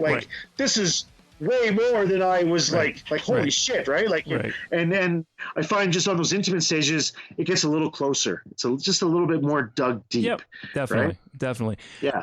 So I have something else fun planned still after this. There's one thing I want to talk about. It's something you actually said. It's something you said in the lineup announcement. It's a bit more serious, but it's something you said. So I'm going to ask you about it. I think it's very important to talk about. Very important thing to talk about. And then we'll go to something else fun. So if those are folks who are watching, we're going to get into some more fun stuff. I'm going to try to embarrass Geoff a bit. So we'll see what happens here in a bit. But oh boy, no, I'll get it back to me one day. Don't worry, I'm sure I will. Anyway, one of these days I'm gonna get it back. But before we do that, I do want to point to something from the video that you have here, something a little bit more serious, and ask you a very simple, easy, probably pretty easy question to answer about it. But I thought it was important to talk about. Give me a second here. How do I? Bear with me. Yeah. There we go. Okay, it's more important to hear what's being said anyways than how it sounds. But I'm gonna skip ahead here. It's when you talk about the zero tolerance policy, Perfect. Geoff, and I want to bring that up here because we had fun. We talked about the love of Loud as Hell, and it's a great festival, and there's some amazing people there. But this is important to talk about as well, and you did talk about it, and I was actually very happy when I watched this lineup announcement that this was talked about, and I really commend you for saying what you said, and I want to dig into it just a little bit because this is really good here. Let's just watch this. Into our lineup. Something that we are really going to push a little harder this year is our zero tolerance policy. I want everyone to understand that racism, sexist, homophobia, transphobia, any other types of hate speech are not welcome at our festival. We will not be tolerated. So please, let's love one another. Let's make this experience really good for everybody involved. I thank you for that. So like I said... Here, we'll pause that. So important. And I mean, I'll let you talk about this, but how, like, so say if someone, I mean, just people feeling safe in general at the festival is important, and it's for it to be a safe place, because there are a lot of good people, and the problem is when you get to a big enough of an event, there's going to be, like, for every couple hundred people, there's got to be at least one asshole out there. Do you know what I mean? There's got to be at least one shitty person, because that's just how it works. You know, no matter what community we're not talking about just about metal, we're talking about anywhere. It could be a country music bar, it could be an EDM festival, it could be a religious festival. Who knows? There's a-holes everywhere, and I think, you know, the important thing is to protect our community and to protect what we want, and to help us thrive and help these festivals thrive. We need to have a stance on this, and so I just want to let you talk now a bit more about this. And I'm not trying to put you too much on the spot, but just because. No, it's you're absolutely right. This is stuff that needs to be discussed, and this is how people are going to start to hopefully learn and change some of the values of how they think and stuff. So it's been brought up before, and we've always kind of felt that was a policy, but now more than ever, it needs to be said. It needs to be stated. Like this is serious. Like we're not fucking around with this. Like we don't tolerate this type of shit. We want everybody that purchases a ticket or volunteers or performs on our stage to feel welcome by everybody. Like there's no need for any type of hate speech in our setting, period. And we won't tolerate it. I mean, I have friends that are, you know, transgender and all, like I can't even think of the proper terminology to use, but I mean, like it's something that needs to be addressed. Sure.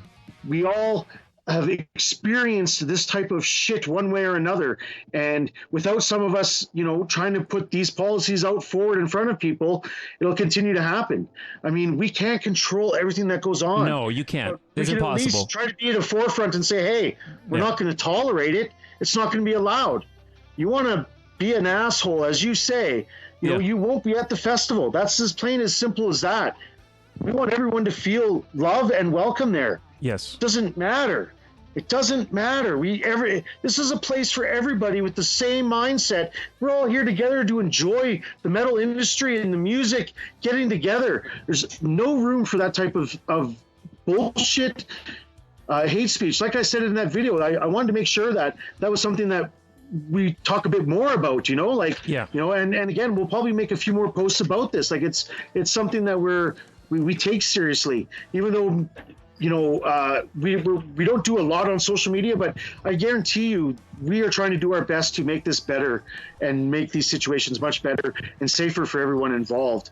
On that note, I would like to add that this year is the first year that we will have a EMS on site for the festival. So we've actually hired an EMS who's going to be there from noon till midnight and all day Friday. So we're going to have an EMS on site for any type of injuries, mental health. If you just need somewhere to go for a minute and have a talk with somebody completely unbiased, we have that on site this year. Nice. They're going to be set up in with our vendors in like their own little booth. They're in full-on medical tent, so they're going to have everything for any type of injuries and stuff. But we want to understand people that there is someone here that you can talk to. We want it so that people can, you know, feel confident they can just, you know, have that little bit of an outlet if need be. We don't want bad shit to happen or people to say stupid things and you know, be racist and sexist and all these types of things. We don't want that. We also want to understand that if you're experiencing this, there is people around that want to help us and make this better for all of us. So that was a big step moving this year, was that we wanted EMS to be on site to help with some of these situations if they do arise, and we can, better judge how they can be taken care of and the steps to make those decisions. So that was a huge thing for us this year, and it wasn't easy to do. I mean, to find people on a long weekend that are paramedics to come and help us, it's not easy, but we've been able to succeed with that, and we're stoked for that. So I know we've gotten a few messages about people being a little concerned about coming out and feeling some of the hatred that people can pour out of their mouths, but we're really trying our best to deter that the best we can. And when it comes to the festival on site, we are going to have a zero tolerance on that. So, I mean, I don't know what else I can tell you. Is like, I was just going to say, it's disgusting, right? We don't condone it at all. Yeah, for sure. I'm sure the messaging, because you go up on stage, you talk in front of everybody, and I'm assuming that some of the messaging is going to include some of this message as well, at some point in time, which would be 100%. which is really good. So then, just if someone feels unsafe, they think maybe there's someone doing something crappy, or someone feels unsafe, or something like this, talking about this hate speech, these types of things. If this is happening, you're doing this festival out of love. You want everyone to have a good time. You're a very kind soul from when I've met you. You're very caring. Seem like a very caring guy. And you can't control everything. I know you can't control everything. But what can somebody do? Let's say there's someone, I feel unsafe, or I feel like someone's being hate speech. If someone's doing those things, who should they talk to at the festival? Who can they report these issues to, and go from there? We do have a few managers that will be mentioning at the festival of people that you can talk to, myself included. And then for those, if it's something that you don't want to talk to somebody like one of us, we have the EMS on site that you can talk to in a completely, this isn't going to be somebody or anything, and full confidentiality. So, and then he can assess it, or they can assess it, depending who's working the EMS, can assess the situation and make the proper calls of what we need to do to act for it and stuff like that. So, I mean, ideally, that's why we brought that in. I mean, obviously the injuries and stuff too, but also to have people feel a little comfortable that there is a paramedic on site that you can talk to about these things if you're feeling if you're feeling unsafe or something, as well as we'll make it known of who the managers are. There are people. We'll have an office on site that you can talk to, myself or any of the other managers that we have that can deal or delegate the situations as they come to where we need to feel that we need to handle them, right? So but as far as the zero tolerance, that's the big thing, is like, it's not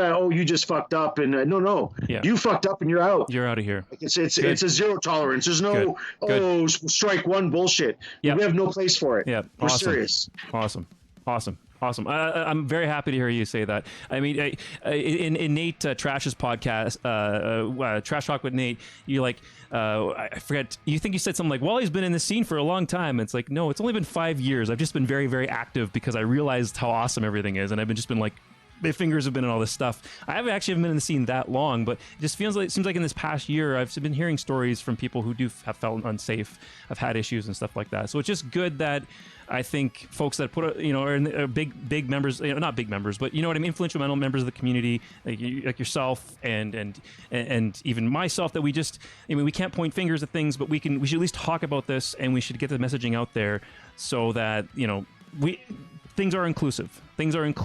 People feel welcome. People feel safe as much as possible, and the only way to protect our community is to make it grow and flourish and help these artists and help the music and all that stuff, is for people to feel welcome, for people to feel safe.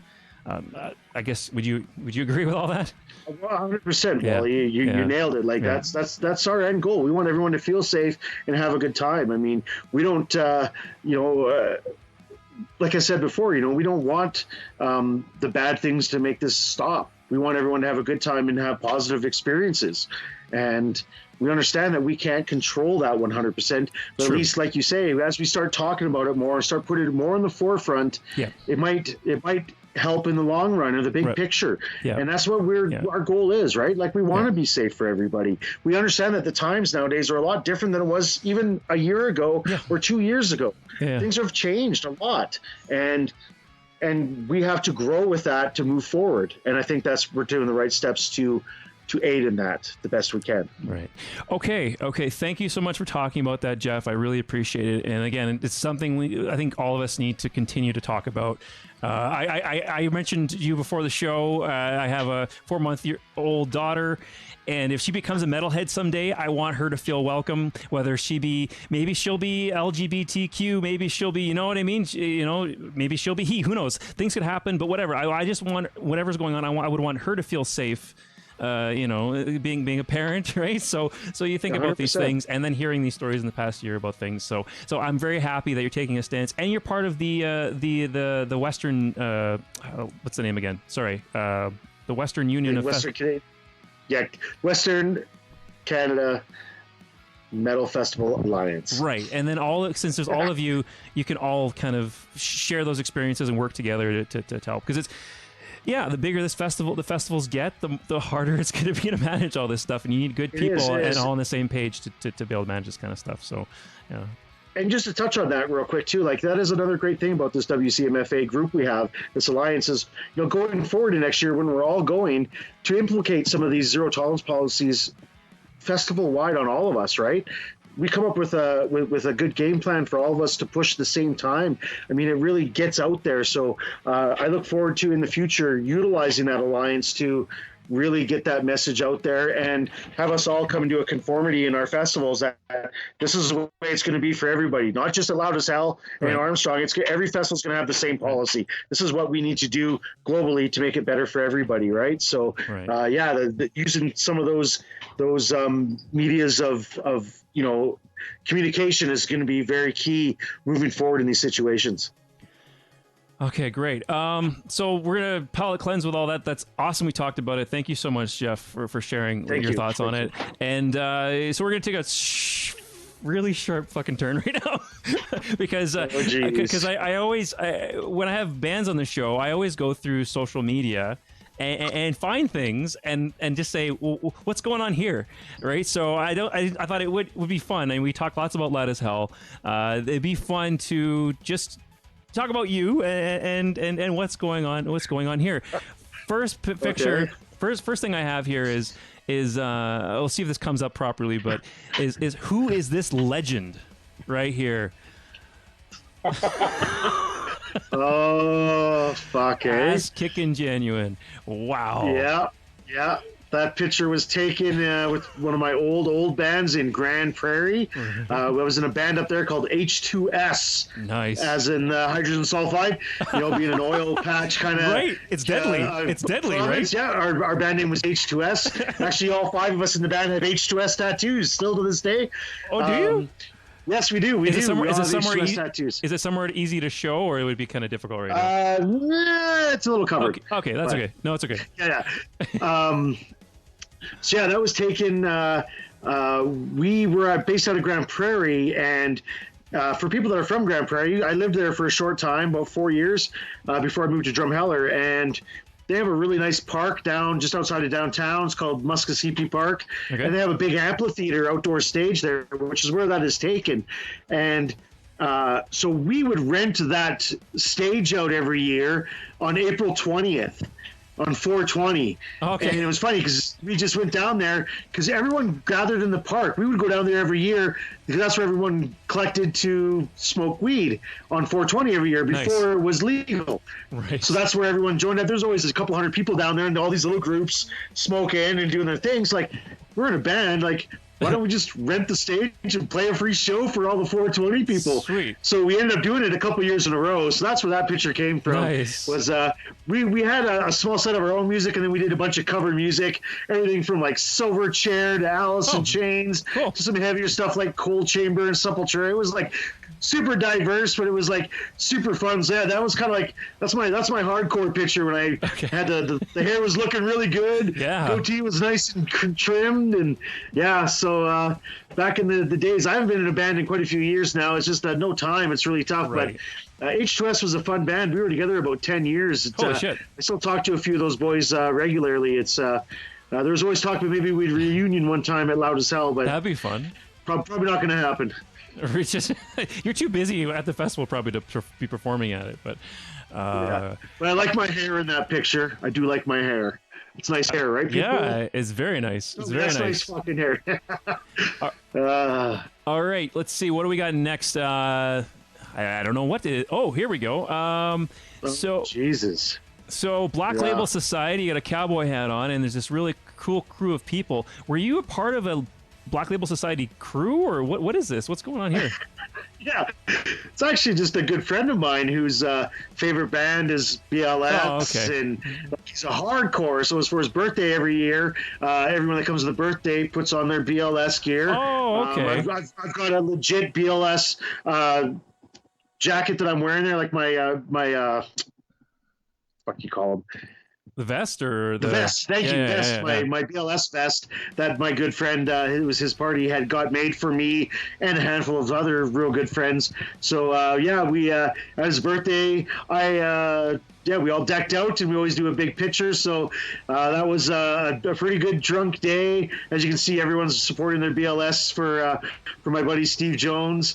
The funny thing with the cowboy hat is I don't ever wear cowboy hats, and I actually attended a really crazy life adventure course called Choices in Calgary, and they taught me really how to step outside my comfort zone. And when I did that, wearing a cowboy hat was one of those goals I wanted to pull off. So obviously it would have to be a black cowboy hat, and the only other time I really have a chance to wear it is if I'm in a fucking badass jean vest wearing BLS shit. Right. It just made the whole outfit flow. So I wore that hat only a few times. You pull it off. It was all right. That was our Doom Crew birthday party. Okay. Yeah, it was awesome. My friend, the BLS fan, also has a full sleeve of BLS stuff that I've done on him as tattoos. He's had everybody, including Zach, sign his arm, and we've inked the signatures in it. He's met Zach numerous times. It's really cool. That's a funny picture. I haven't seen that picture in quite a long time. Okay. I don't know. I hope I'm not embarrassing you too much, but oh, not at all, man. It's perfect, awesome. It's awesome. Perfect. Okay. This I'm like, is this loud as hell? But no, it's not. Like it's the same. It's the same. It's the grounds though, isn't it? It's the. It is. That was a different. That was before Loud as Hell. We've used that venue for a couple shows and events before Loud as Hell came around. Right. So that was taken. We did in 2012 was the world's last. It was supposed to be the last New Year or last world's. The end of the world was 2012. End of the world. Okay. Yes. Yeah. So we threw in 2011. We threw the world's last New Year's party. Okay. Because the world was going to end. So we threw a New Year's party that had 4 live bands, a catered dinner, a bunch of shit that we just threw this big event. It had a country band, a heavy rock band, kind of like a folk band, and then we had a DJ, Mr. Ryan Semchuk, the former promoter that used to do that with me full time.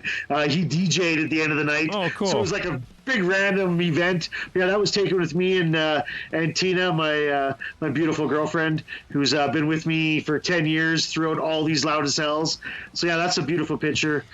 Yeah, you need. Shout out to Tina because I wouldn't be able to do a lot of this shit if it wasn't for her support and help and the stuff behind the scenes. So she's a fucking gem. I was just gonna say. I'm also earning brownie points because she can hear me say this right now. So I don't know.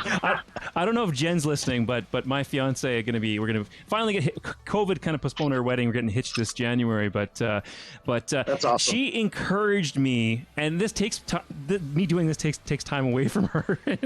but she encouraged me to put all this together. She encouraged me to do this because the stuff on the radio was just getting to end off tonight's show, something I want to share is I was watching Conan O'Brien. His going away speech. He's leaving late night after 28 years, and he's one of my interview heroes. I like how he interviews people. I like how he does his show. He's a really funny guy.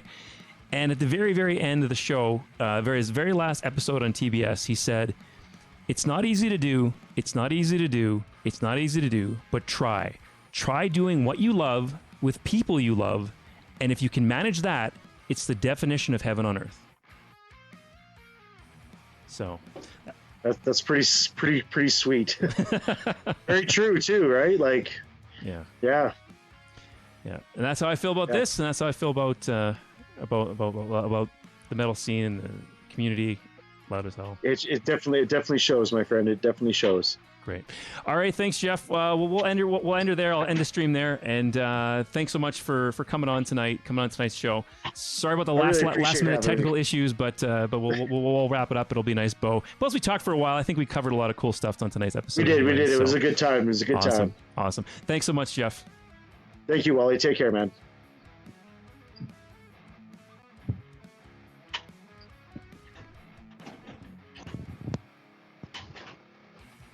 No, on the wide part.